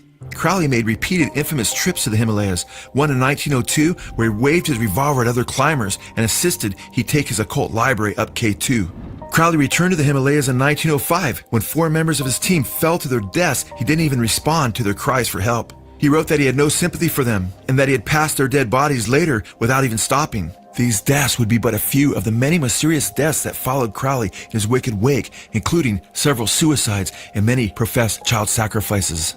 In Dr. Droom's origin story, he goes to visit an alien Tibetan Lama who needs medical attention. He will only find years later that the ancient Lama is the Ancient One in disguise. The Lama makes Dr. Droom face a series of trials to prove himself because he is dying and wants Dr. Droom to follow in his footsteps as the master of black magic. In a reprint of Dr. Droom's original Amazing Adventures, Dr. Droom reappears with a new look and a new name as Dr. Druid. Here we see that Dr. Droom is now given some hair, so he's no longer made to look like Aleister Crowley. Perhaps because by the 1970s, too many people were now aware of who the Satanist was, and they would.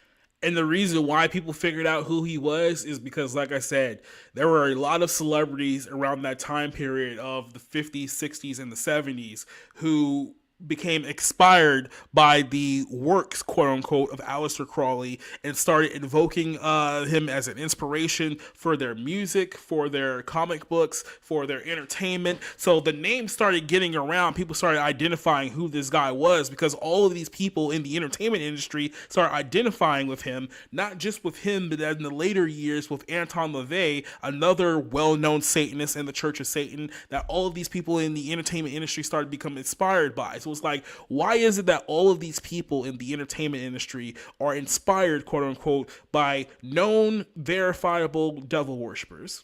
Why is that the case? And they fell into their works here. Well, a lot of this stuff,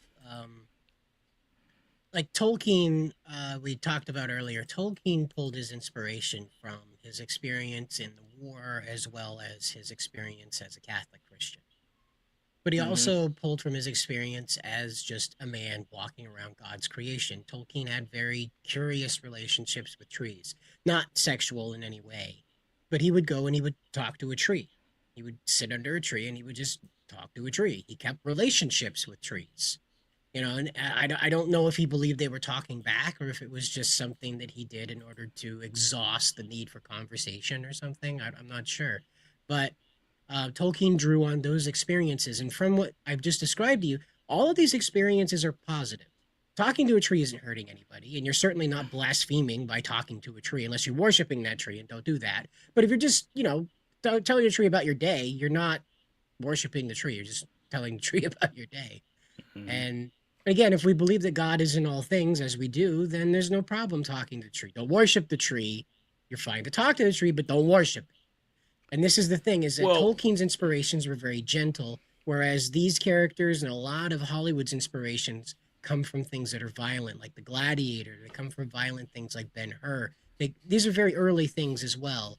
I think that probably the first movie we had was that Journey to the Moon, where the moon got shot in the eye. And that, again, is a symbol of that violence right out of the gate with these Hollywood productions, that, you know, the spirit of playing pretend isn't inherently bad, but it's when you take the spirit of pretend to the point where you want to be in control of reality that it becomes a problem. And that's where we're at with these actors that are trying to manipulate reality. And that's why the occult appeals to them, because it allows them to obtain that Gnostic knowledge you were talking about earlier, in which they can manipulate God's world and no longer have to obey God's law.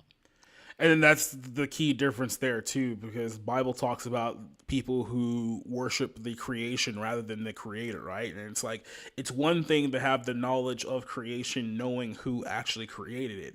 And then there's another thing of knowing the knowledge of creation and then choosing to place worship upon the creation rather than the creator. This is where you have people, I mean, let's be honest. Basically every single pagan god that has ever existed is a perfect example of this. It's like, we're not going to worship, you know, Yahweh. We're not going to worship Christ. No, we're just going to worship, you know, whatever pagan deity, whether it's a Norse god or pagan or Greek or Roman, whatever one you want to throw in there. It's like, we're going to worship this thing instead and give no whatsoever to the actual creator. And this is what you see time and time again here. And like I said, this is a thing that, you know, it's rarely talked about in the open. But when you start compiling people's own words into kind of a compilation here, you start seeing that, oh, they were all involved in this. And all of these dark arts, this Satanism, the Satanism and things of that nature, it all inspired their work, their music, their movies, their shows, whatever the case is. So then, of course, you had the people out there who started noticing this. And it's like, wait a second, like, this sounds like it's inverted of biblical truth, and this sounds like this. So when people started pointing this out around the same time period, this is where you eventually got to, oh, satanic panic, guys. They think everything's controlled by the devil, satanic panic. Now, were they wrong? No, they just got they just found a little convenient way to downplay what was actually happening by saying, oh, these crazy kooky Christians just think that everything is demonic. Yet, as you can see here, there's actually true demonic origins to a lot of things they were doing. And there's more here in this video. Have made the damning connection that Marvel was glorifying a perverted Satanist and professed child killer in popular children's comics. Like Satanist Aleister Crowley, who was known for synthesizing various forms of Western magic with Eastern mysticism, Dr. Droom and or Druid learns how to integrate both Western and Eastern occultism. In the retelling of Dr. Droom's origin story, he is not only a Brit that goes to the Himalayas to study the occult, but like Crowley, we read that the Tibetan tells him, within you, Dr. Druid, lies the power of the ancient Britons, and with my added knowledge of the East, you could never fall prey to the unknown. Do you accept my gift of wisdom? Satanist Aleister Crowley, as you can see, also used the eye in the triangle as a symbol of the new eon of the hawk-headed god of Horus. When Crowley wrote his Book of the Law, he claims to have taken dictation from a demonic entity called Aiwass, who he later identifies as Satan himself. Near the end of the Book of the Law, Horus, or Satan, declares, quote, with my hawk's head, I peck out the eyes of Jesus as he hangs upon the cross. Thus, the Eye of Horus was symbolic of the new satanic age and the rise of the Antichrist. Here we see that Dr. Droom, now called Dr. Druid, like Crowley, also used the occult symbol of the eye in the triangle. We see this symbol over and over again in depictions of Dr. Droom. Of course, the eye in the triangle was later worked into the supreme source or Doctor Strange's attire as well. But I want to go back to then called the Eye just real quick. of This Agamat. is something that may go over a lot of people's heads here. I want to go back to this whole point here, because basically what this Satanist Crowley here was saying here, that he was worshiping a demon who said that with my hawk's head, I peck out the eyes of Jesus as he hangs upon the cross. You know, in Islamic teaching, well, we've exposed this time and time again, that in the Bible, you hear about the Antichrist and the false prophet, right? So in Islam, there's two figures who are portrayed as heroes, again, a version, called the Mahdi, who's their leader, the Antichrist, and Isa, who is the Islamic Jesus, a counterfeit Jesus, right? And then on the time of the end, they come together to fight an entity that they call the Dajjal, right? So in the course of this whole story, you realize, okay, so they're coming back to take fight against Jesus. But in the Islamic teachings, they describe the Dajjal as a one-eyed figure. And I always found that interesting. It's like, why exactly do they say that he has one eye here? Is it possible that when Jesus was hanging on the cross, being tortured by the Roman government, that Satan, on his physical body, did something to his eye, and that he knows that Christ in his physical body has damage to one eye? Why is this significant?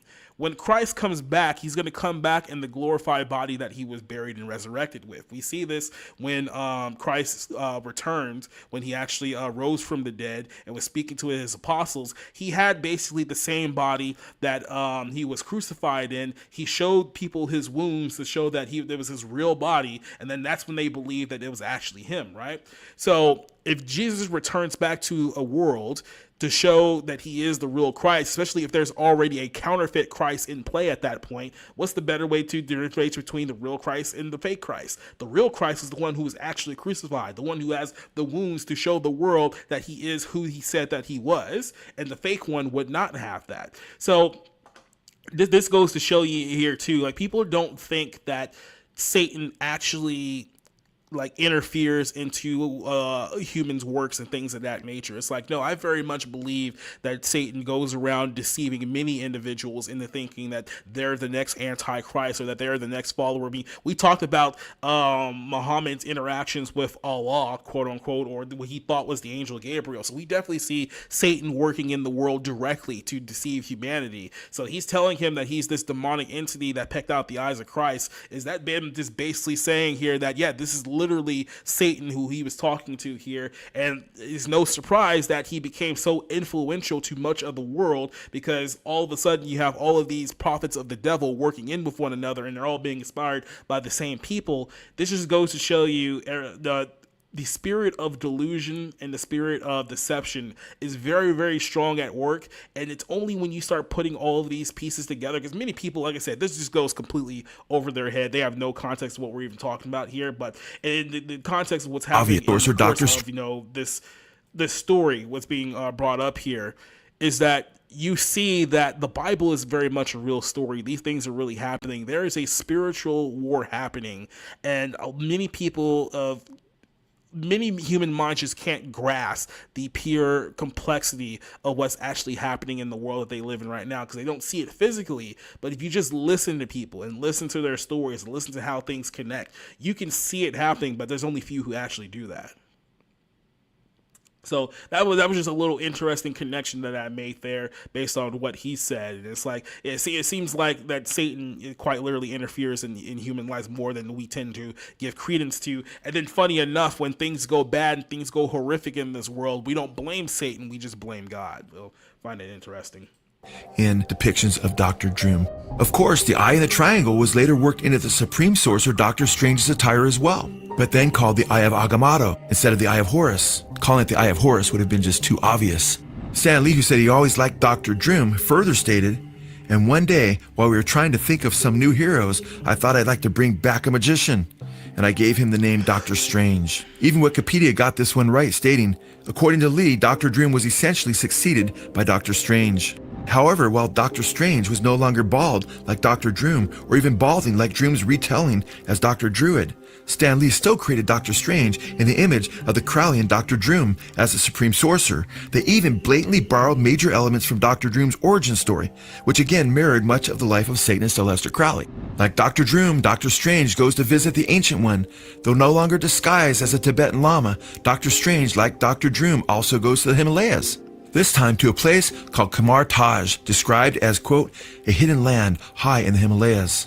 However, this time rather than going to give medical attention, as Dr. Droom did, Dr. Strange goes to receive medical attention for his mangled hands, which were harmed in a car accident. Like Dr. Droom, the arrogant Dr. Strange must pass a test before he is conferred with the power of black magic. Note in this comic how Dr. Droom, or Druid, is told that he was the precursor to Dr. Strange, and how Dr. Druid responds by stating, "But I never imagined I was simply a test run for Dr. Strange." Hey, Joe Schimmel here. So that's that portion of here. So what's being talked about here in that particular video? Basically, they're showing you how they took a character that was directly, outright influenced by a devil-worshipping Satanist, a person who is, by his own estimation, was involved in child sacrifice, and turned him into a superhero, and a superhero that utilizes the dark arts and the occult for the quote-unquote good. So it's popularizing not only a man that's based off of a very, very wicked, evil individual here, it's also basically taking a hero that promotes the glorification of witchcraft, because if you've never read the Bible before, you should. Witchcraft is greatly condemned time and time again, and witchcraft basically is anything that is evolved into the dark arts or anything of the mystic arts or the occult, basically because if the power does not draw from God, who is the power draw from? Satan, ultimately, right? So people are thinking that they're doing these things, that they're obtaining this power, but essentially what they're doing is that they're opening themselves up to the demonic realm to be deceived, to be taken over, to be possessed, and to ultimately lead to their own destruction, which is their own death. And there's many, many people who have fallen into this. But in our culture today, we have many characters and popular characters that are essentially just propped up to popularize these elements. Doctor Strange is a great example of that. Let's look even deeper. Harry Potter. Harry Potter did more work in the last 25 years to popularize witchcraft than any other piece of media before it, right? Because people love getting the little cloaks and the little sticks and pretending like they're doing wizardry and magic and all the other stuff, and that's popular to the kids. And we have all of these books that were aimed primarily at all these children and whatnot. these popular movies. And then what has that occurred with the next 20, 25 years? Now all of a sudden you have all those kids who grew up and they're all involved into the occult now. So they're all part of, witch covens and Wicca and all these other spiritual and occult books. And guess what? All you've done is that you bred more and more people who are going to ultimately end up being demonically deceived and possibly possessed, playing around with spirits, entities they should not be playing around with, all because, the culture that I am popularized all this for me and made it look very, very cool. So now I want to be a part of, playing around with what God said is forbidden to do so, because it's literally going to lead to your own destruction. And this is where you start seeing the cultural perversion that we always talk about here, is that the reason why they do these things and they popularize these things, because it's always going to lead to an end result. And the end result here is very, very bad things for your soul. Yeah, and like I said, we can have debate on this. I won't be dogmatic on this issue here, but we do know that Christ did in fact return with his physical body. That obviously shows the wounds of his crucifixion there too. So we know that for a fact. Now, we don't know primarily the eye detail, but what I just find interesting is that if Satan is going to go this far to deceive humanity at this time, to go to war against Christ himself, then there must be something along those lines there that's going to lead to that deception, because people are in fact going to see Christ when he returns, and they're going to see him in his glorified body. So if you're Satan and you know that this day is coming, would you not deceive people into believing that the person who's come to be the savior of humanity is actually the villain of the story? That's kind of the way that I'm looking at it. Like, I'm looking at it as like he's setting up for a grander deception down the line. Now, could it be wrong about a few details there? But like I said, I don't think that, especially when you look at the works of Islam, a religion that is outright demonic, that goes so far to bring people to their own destruction the way Islam does.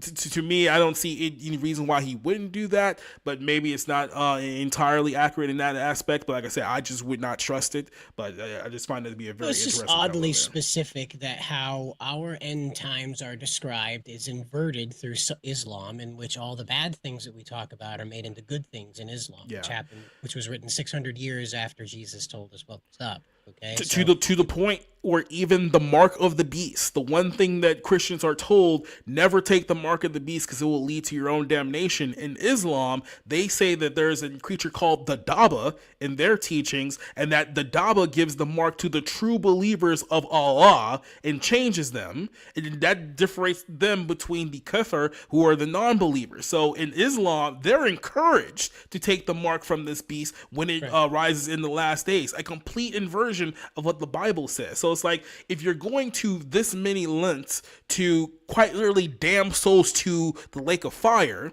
like, why wouldn't you just invert every single detail to make good evil and evil good? Well, that's what I was trying to point out with that, is that the Dajjal, as he's described, is a humble man that rides a mule and has one eye, and he's, an old man.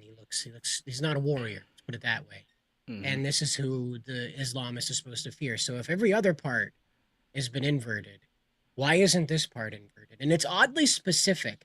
Not too many things in Islam get into that kind of level of detail. Muhammad was never even clear about what the angel, demon, whatever attacked him looked like. And yet they can describe this Dajjal character very, very vividly.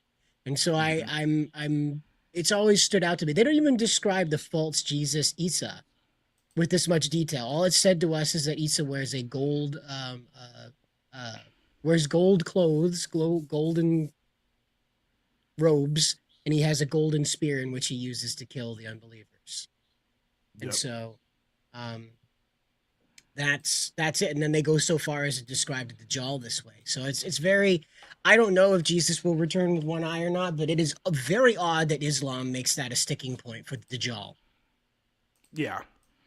like I said, it's almost as if there's some kind of hidden detail there that Satan would know, because like I said, Satan was there during the crucifixion. I mean, he's been present ever since the fall of humanity. So like I said, is that something that he knows that most of humanity doesn't know, and he's going to use that to deceive humanity? Who, like I said, we're looking at kind of the bigger picture here, but we know that that's going to be part of a bigger deception, which is why, like I said, I speak out so harshly against Islam more than any other religion, even more than Catholicism, even though I speak out against Catholicism pretty strongly too. But Islam to me is just basically the end game of evil. It's like those who fall for the Islamic deception are ultimately going to be those who find themselves in hell. That's really what it comes down to there. So that's why I speak out about those nations more than others, and that's why I choose to support Israel as much as I do, because I know who the enemy of this story is, and I know what game they're trying to play. So that's just where I stand here. A couple more videos, then we'll wrap up kind of the first portion of this, because this is going to take us a couple of weeks to get through everything here. So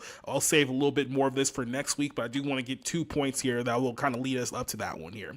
This is another story about just how inverted the Marvel universe had become, or has become, or the foundations of it. At one point, there was a writer back in the day who wrote a story basically creating the god of the universe and portraying him as the villain who ultimately gets defeated by Doctor Strange, who we just showed you guys here is basically Aleister Crowley, Satanist, turned into a hero here, and went as far to the deception to popularize the story to the masses. Let's just play this here. The enemy of humanity who must be opposed. He is first identified as a 31st century sorcerer named Sisseneg, who greedily desires the power of all other magical beings. But by the way, Sisseneg, if I'm mistaken there, I believe that's Genesis spelled backwards.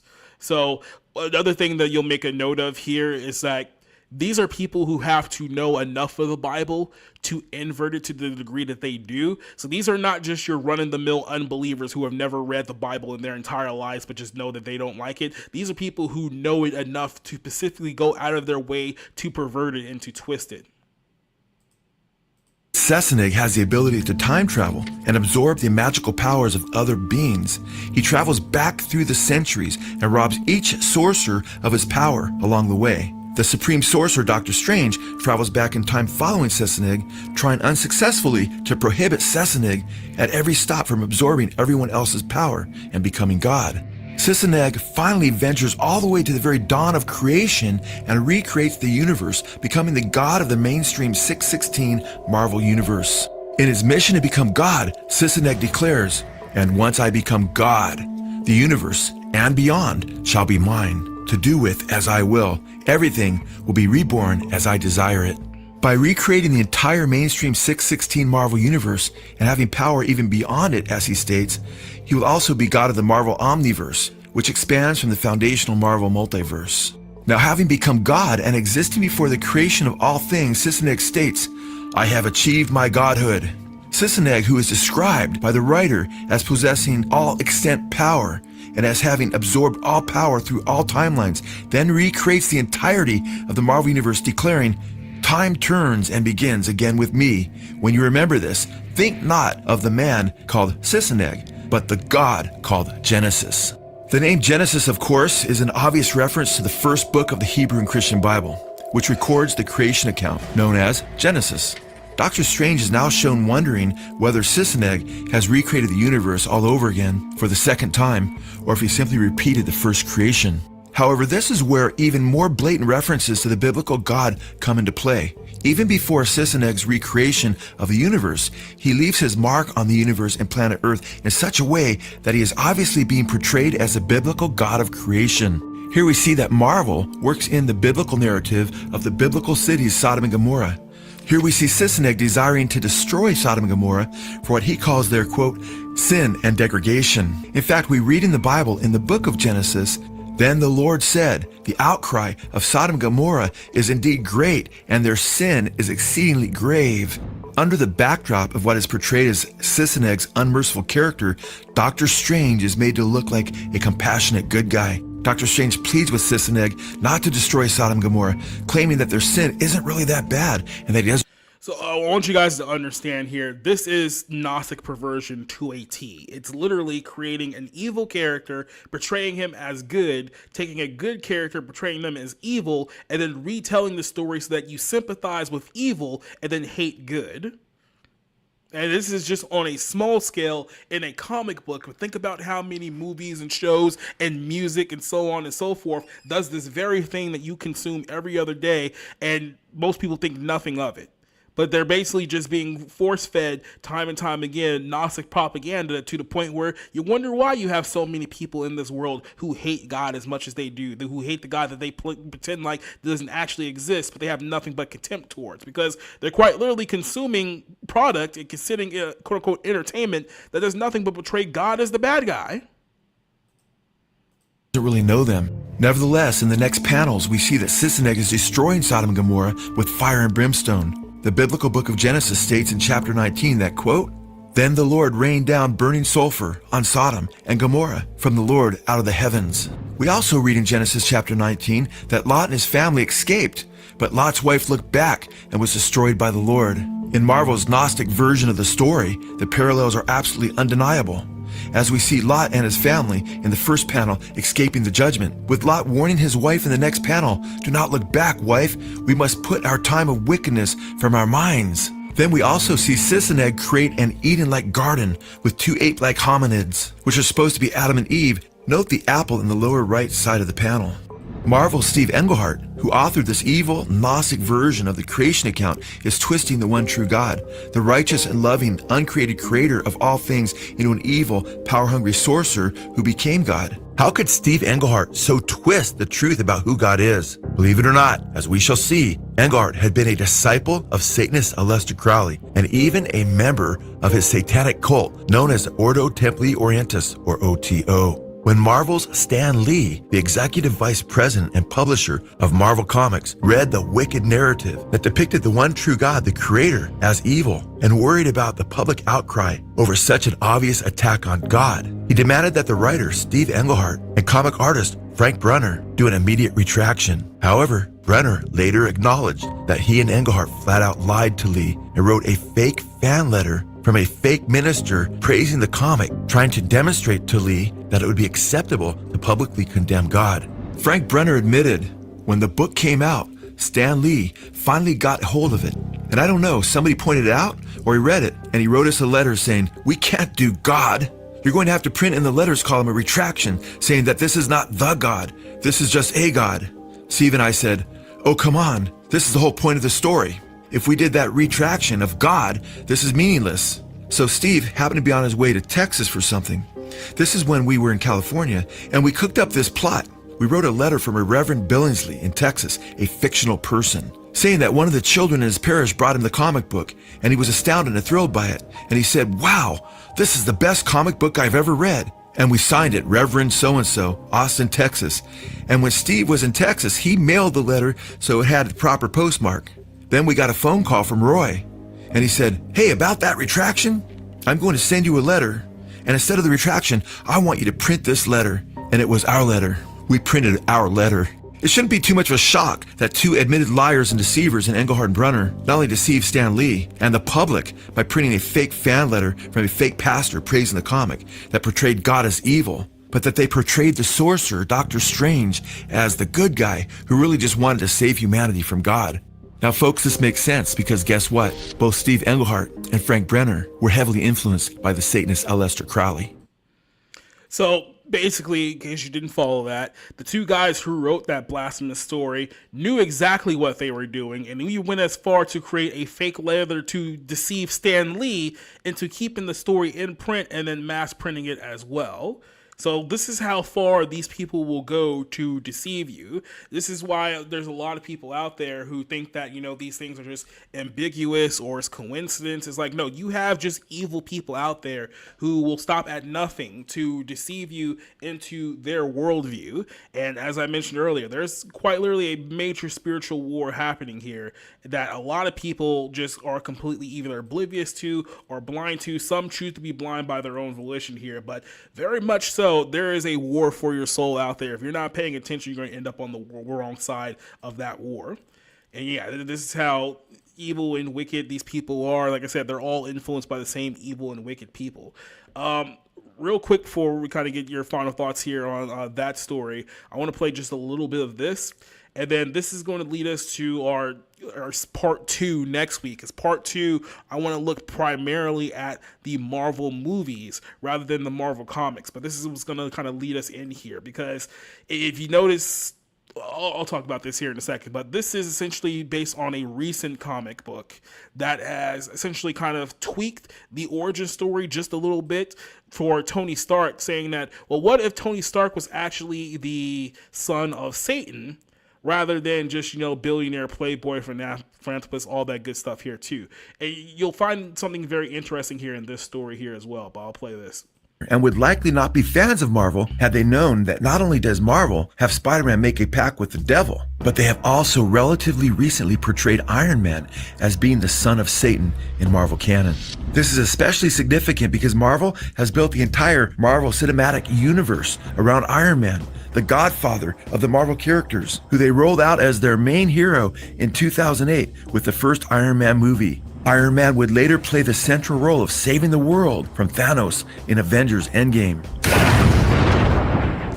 This actually becomes pretty important. Like I said, we'll touch a little bit more on this next week, but as we mentioned earlier here, it's that in the Bible, when you look at, end times prophecy and eschatology, there's two villainous foes here. We're talking about the Antichrist and the false prophet. If you go back and you rewatch Avengers Infinity War and Avengers Endgame, in the course of both of those movies, yeah, you have kind of characters kind of spread out and all that good stuff, but the central two characters of both of those movies are, in fact, Iron Man and Doctor Strange. And when you see how that movie has been kind of inverted in what it truly represents, both of those characters in context operate as essentially the two figures that stand up against the great villain that comes out of the sky and dooms humanity, being Thanos here, right? So in the context of the films, Doctor Strange and Iron Man both kind of play a role or archetype of both the Antichrist and the false prophet. And then this comic book series that they're talking about here, this came out almost right after both of those movies were released. So think about that for a second when you're watching this. 2020, even random online sites ran headlines like, "We got this covered." Marvel reveals that Iron Man is actually the Antichrist. In this article, we read that, quote, Tony teams up with a talking snake who's actually Mephisto, the Marvel Universe's devil, end quote.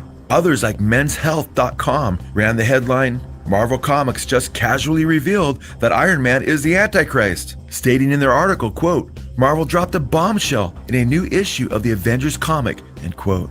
Tony Stark, aka Iron Man, is actually the son of Mephisto, the devil, and not Howard Stark. In the year 2020, in previews for Avengers number 31, Tony Stark, the character whom the entire Marvel Universe has revolved around through the Avengers Endgame, remembers an incident from when he was a child that give him clues that his soul has apparently belonged to Satan from a very young age. Tony Stark as a child remembers from, quote, years ago, stating, quote, my father was a man of science and secrets. When little Tony walks into a room in his parents' mansion, he witnesses his father Howard Stark and other people dressed in black robes and conducting a satanic ritual and worship of the devil. Little Tony Stark then sees his parents and others asked to make sacrifices to the devil. The sacrifices that are offered include human flesh and blood.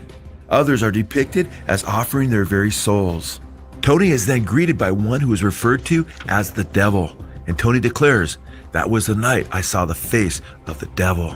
Later in Iron Man's life, in his quest to find the origins of an ancient iron mask, Tony Stark goes back into time, and Mephisto, who we have seen is somewhat equivalent to the devil in the Marvel Universe, appears in the form of a serpent, a biblical reference to Satan in both the book of Genesis and the book of Revelation. When the devil tells him he is there to collect Tony's soul, Tony Stark admits that he sold his soul a long time ago. The devil inquires of Tony, quote, do you know how someone becomes the smartest man in the world? To which Tony replies, well, I know how I did it. To which Mephisto replies, no, you don't. You don't know the price that was paid. You don't know what it cost Howard Stark. Implying that not just Howard Stark, but Tony Stark's intelligence or knowledge came from the very one who offered knowledge through the tree of knowledge of good and evil. Tony. This is something else you should probably think about here too. It's like, you ever notice that all of these forms of entertainment and medium, it doesn't just have to be specifically Marvel, but it's a great example of it. There's always a portrayal of Satan or demons or the devil or evil all within the world of, these type of mediums, Marvel being a great example of that. But you don't get the equal or opposite reaction of Christ or God being represented. Or it's not like, Marvel doesn't have a form of Jesus that exists, but he's just presented as, well, he's one of many paths and one of many religions out there in the world. He's not the actual creator of the universe or anything like that. So they always find a way to completely undercut and downplay God every step of the way. But they have no problem in portraying the evil world or the demonic world. They have no problem portraying demons and fallen angels, things of that nature. Those are all popular in the world. Supernatural is just one of the shows that I could think of off the top of my head that does a great example of that. Charmed is another one that does a great example of that. How, again, they have no problem with portraying evil as it exists in the world, but when you get to God, when you get to Christ, or whatever the case may be, that's where things get very, very muted, and most of them are almost non-existent. And that's not by chance. That's intentional, the way that they do those, because they want to present you as somehow evil has all control, and that there's essentially nothing you can do against evil, right? So it's like, you watch Sinners is a great example of this. There was the movie Sinners that came out a year or two ago, where it's a bunch of demonic vampires terrorizing the world, and at one point one kid's trying to pray, and then the vampire mocks him like, oh, the name of Jesus has no power over us. That's fiction. That's absolute and total fiction. I will tell you this from personal experience, time and time again. The name of Jesus Christ very much has power over them, and they know it. The only way that they can even create a world where it doesn't is through movies, is through fiction. That's the only way that they can do it. They can make a movie where they can mock the name of Jesus and having no power over the demonic world, but that's in the fictionalized world. And that's what you see in all modern horror. All modern horror shows you that demons are free to do to humans whatever they like, and God, the angels, none of them will intervene. No one will come to help you. The Insidious franchise is built on the idea that demons, the whatever malevolent force that you can't see or touch, can do whatever you want, whatever they want to you, and there is no God to come and help you. That's the whole thing with Inception. Yep. There's a couple other franchises that are about that. Horror franchises that are about that whole core problem. There was a one-off movie about a rich family that was hunting this young girl through a house, and the whole concept is that they sacrifice her in order to stay young because there's no God. Yep. Satan's the god of the world. That's the story. And that's kind of, the ode here. It's like, what it's showing you here is that these people have all made an allegiance with evil, and they all serve evil, ultimately, here, right? And you see this in all mediums. This is why every single medium has some kind of a demonic bent to it, whether it's movies or music or TV or whatever the case may be. Everything has some kind of a demonic bent where evil has more power than good, and the name of Christ is always completely, either if it's not completely eradicated from the culture, the only time they'll even mention him is to mock and ridicule him. And like I said, there's a reason why they do this. And to me, putting all of this together, it makes it so clear who's running this world, who's running the culture. And it's almost like astonishing to me that people just can't see this, because it's not subtle.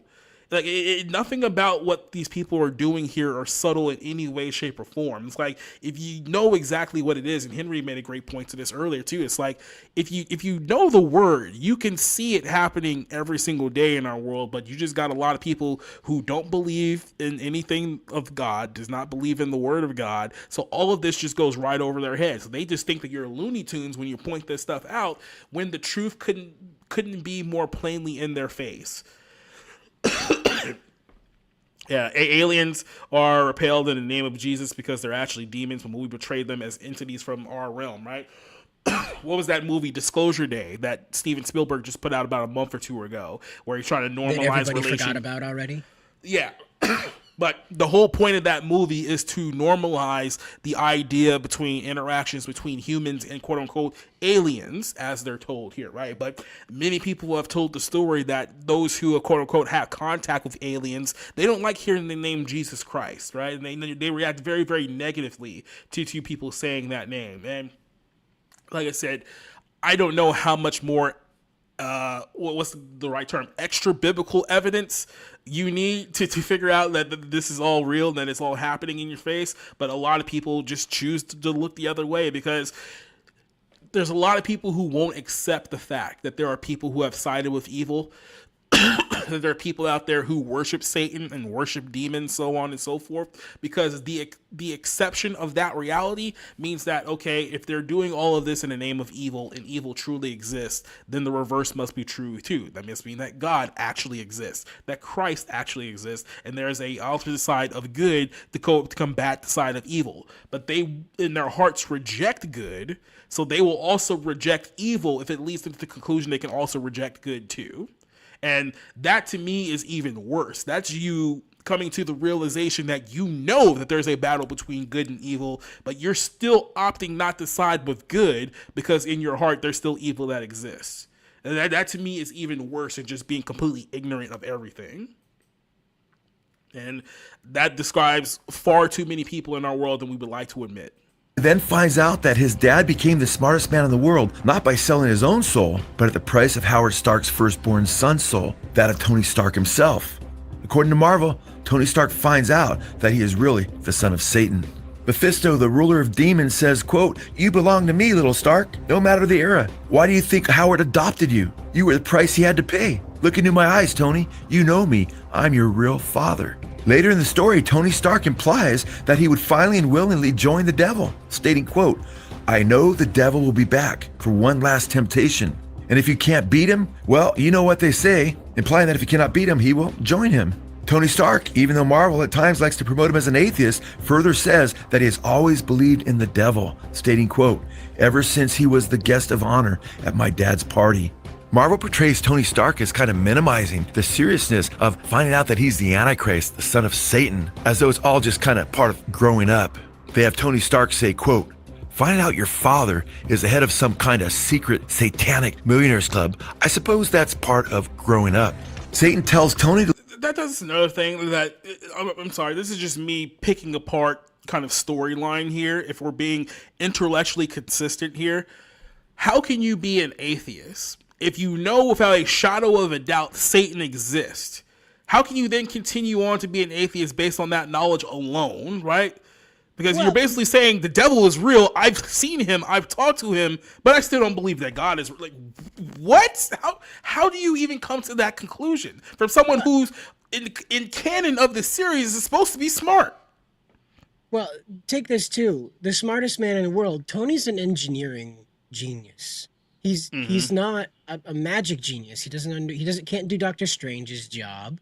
He can't do Professor X's job. He's not a expert in mutant genetics. He knows machines. He knows the interactions between machines. That's it. So if Howard Stark sold his son's soul for that, what he got ribbed. You know, he got like 30% of that deal, man. But the other part of that is that, consider this too. Tony Stark lives in a universe where Mephisto is a known quantity. Yeah. Ignore the story about his father being a Satanist and selling his soul. Just take Tony Stark as the character you know him in Marvel Universe. He literally pals around with a guy that works for Satan and his skull is on fire. Yeah. Okay, there's several Satans in the Marvel Universe, by the way. Mephisto is just one of them. There's like 4 different Satans in here, okay? And they are known quantities. None of them are a secret. By the way, Tony Stark does battle with Loki all the time, who is an entity of divine evil. That's right, and pals around with Thor. So why would Christian God be too far out of the realm of ideology when you have Thor, the god of thunder? Right. You have Thor, the god of thunder, telling you, "Verily, I have brought you beer from Asgard, friend." You know what? But even Jesus in the context, man. That's the thing. Even in the context of this universe, we have a multitude of demons masquerading as variations of either Satan or fallen angels or demons, and they're all over this universe, and everyone knows that they're all over the universe. We can invoke and bring to light the pagan gods of Norse background or Roman background and Greek background, Indian background, whatever the case may be. We'll bring together all of those gods. So essentially, anything but Christ seems to be the talking point viewpoint of this entire universe, is that we'll promote and normalize and create and give ode to any other creation out there, but we're not going to acknowledge the biblical creator that actually created anything at all. So it's like, again, if Mephisto and all these demons and devils have such prominence in the Marvel Universe, why does God not have prominence in the Marvel Universe? Why does any version of God, not the Old Testament God, New Testament God, Jesus, anything like that, if you're going to present this world where, okay, there's a devil and there's demons and fallen angels, and then why would you at least not create a world where there's a God and a Christ and there's a good side to the evil side? But in these universes, all of that, at least the good side of things, are just completely muted and out of the question, to the point where they really don't have any prominence here. Like, if you're looking at it kind of wholesale, Christ in the context of the Marvel Cinematic Universe or the Marvel comic book universe really doesn't have any power, like, at all. He's not considered one of the gods that created creation and has been around forever, or no ode to his death, burial, and resurrection, or amendments for sins, or anything like that. His storyline, his background is completely muted in the Marvel Cinematic Universe. But we got a slew full of demons.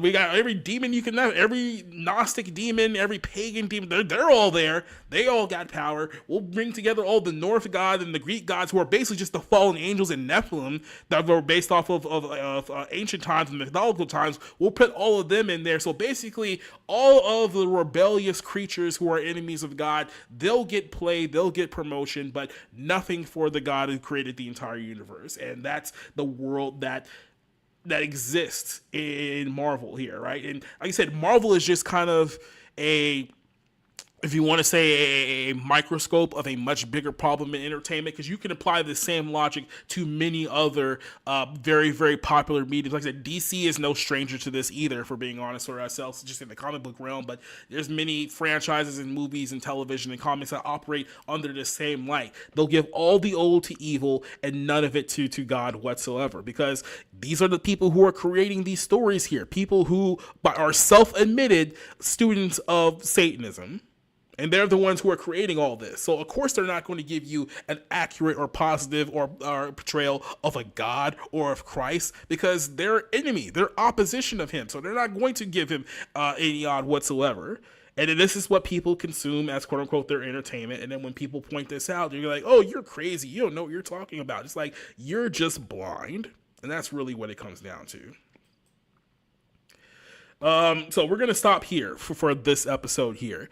Next week, I want to talk about, in deeper context here, the actual MCU and how these movies have been used to invert biblical stories in more ways than one. Because we'll talk about Thanos in more detail next week. We'll talk about Thor in more detail next week. Iron Man, obviously, Doctor Strange, a few other stories here. Venom is another character we'll talk about next week. There's a multitude of characters and stories in the movies that have been used to either invert biblical truth, invert biblical prophecy, or essentially prop up evil to be good, or at least normalize the concept of evil to be good and not the other way around. And we see these in movies that people are literally spending billions upon billions of dollars to go watch in the theaters. They're the most popular movies that are out there in the world right now, and they do an even better job at Gnostic Inversion than anything else. Put it to you this way. There's two big movies coming out this year, at the end of this year, allegedly. I still don't believe they're going to come out, but there's two movies that come out at the end of this year. Doomsday, which we talked about on Friday, which is basically, if we're following the comic line here, and it seems like they're at least putting in elements of this, Doom essentially becomes the ruler of the world, the Antichrist of the world, right? So that's what's going to happen in the context there. You also have this other movie called Doom 3 that's coming out. And Doom 3 is a movie based on a work of fiction where basically the creator, who hated God, who hated his Catholic influence growing up, created this world where he basically took elements of all the other quote-unquote religions of the world to create this story. And the main character, which is Timothée Chalamet, Ukraine, he's supposed to be the hero of this story, is referred to in the context of the story itself is the Mahdi. They refer to him as the Mahdi, the Messiah, the prophesied one, but they refer to him in the context of the film as the Mahdi. That's obviously a name given to the Islamic figure who's supposed to be the hero of the entire world, who we know as the Antichrist.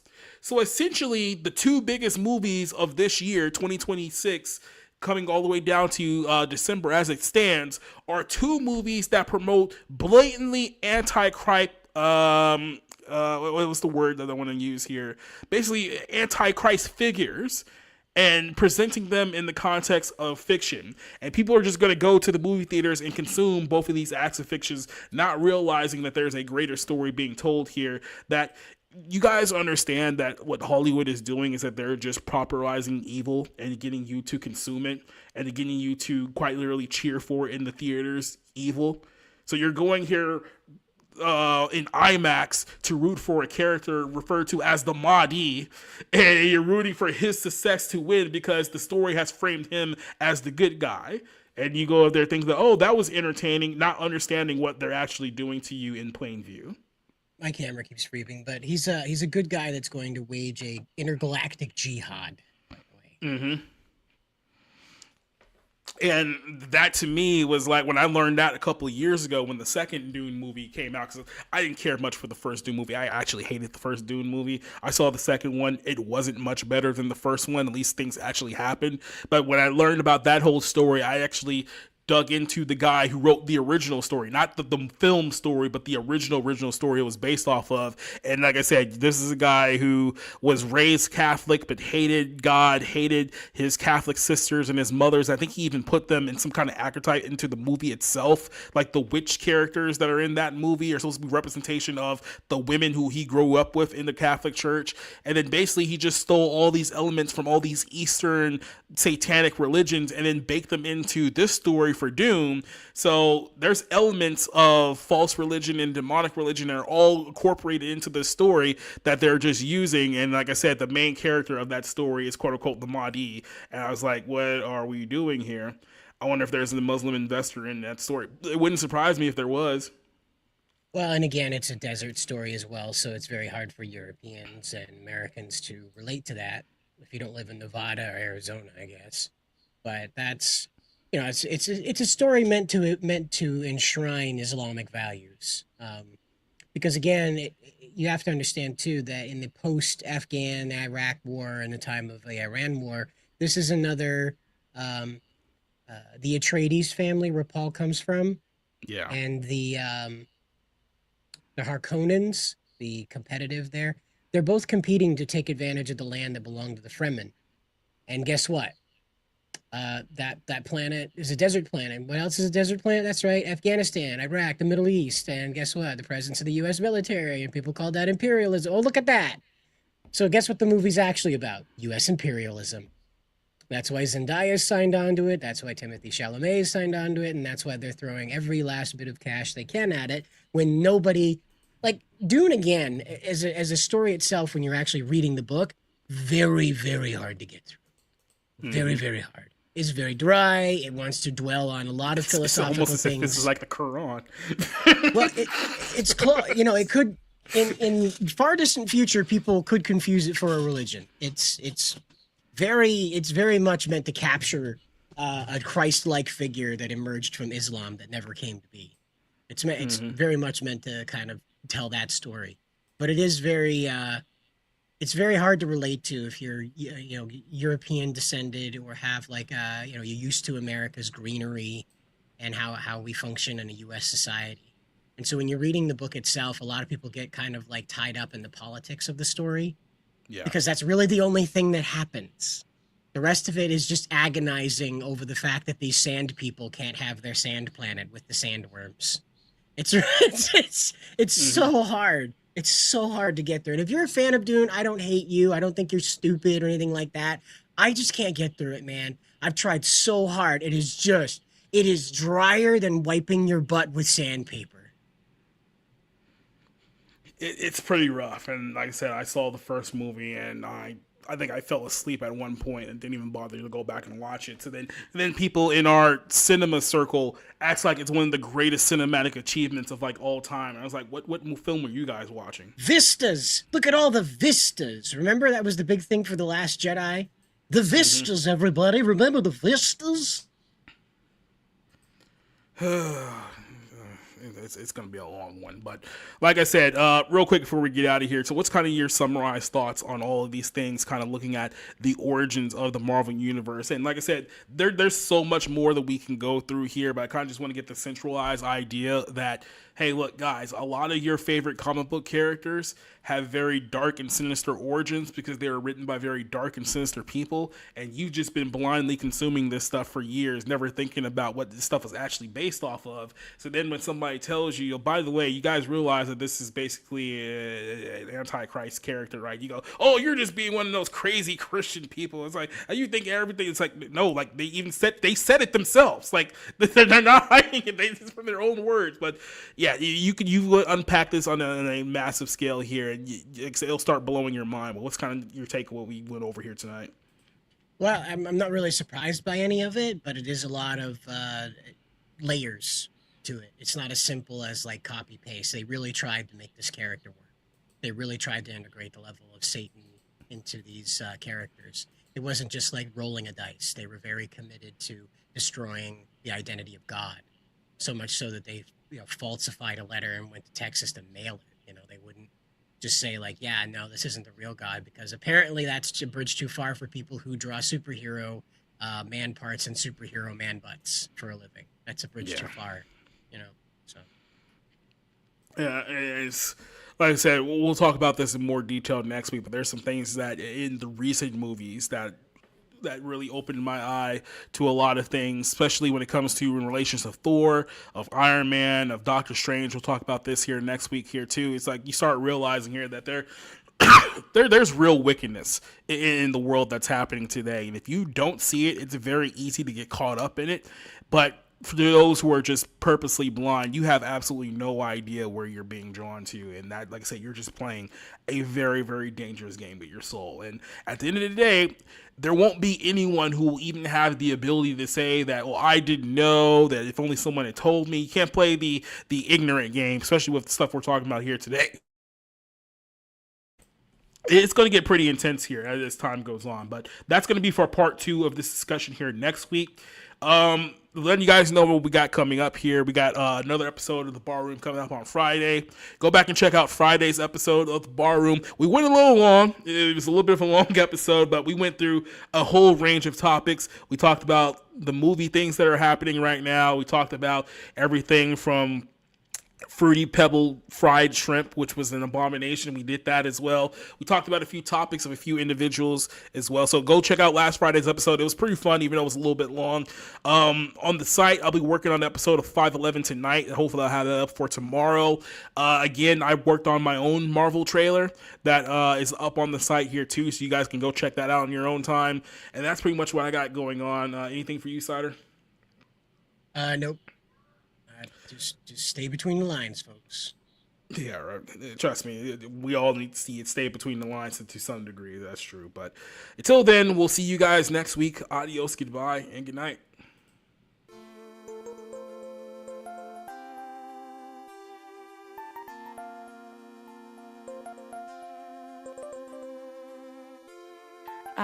Once I turned to Jesus and I realized how he had changed my outlook on life, not just softball, but understanding how much I have to live for, and that's living to exemplify the kingdom. And I think that brings so much freedom.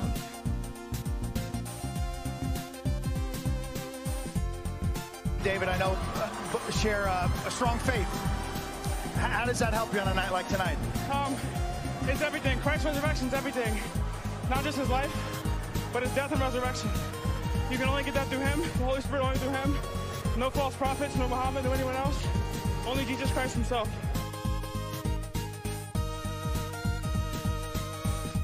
Let me tell you one more thing. This might be the most important thing you'll ever hear. There is true freedom, a freedom that no one can take from you in the name of Jesus Christ, the Son of God. Don't ever forget that. If you remember one thing I say, remember that. and I've got lots to tell you. Believe in the Lord Jesus Christ and you will be saved. Now your reaction to what people who want you off the spotty shortly? Believe in the Lord Jesus Christ and you'll be saved. And what about you being stripped of your belt? I mean, that's you must be very unhappy with that. What's your reaction to that? Jesus loves me. He loves you too, and he loves you too. He loves these people in here, and he loves everybody in the world. All you've got to do is repent of your sins, and you will be forgiven.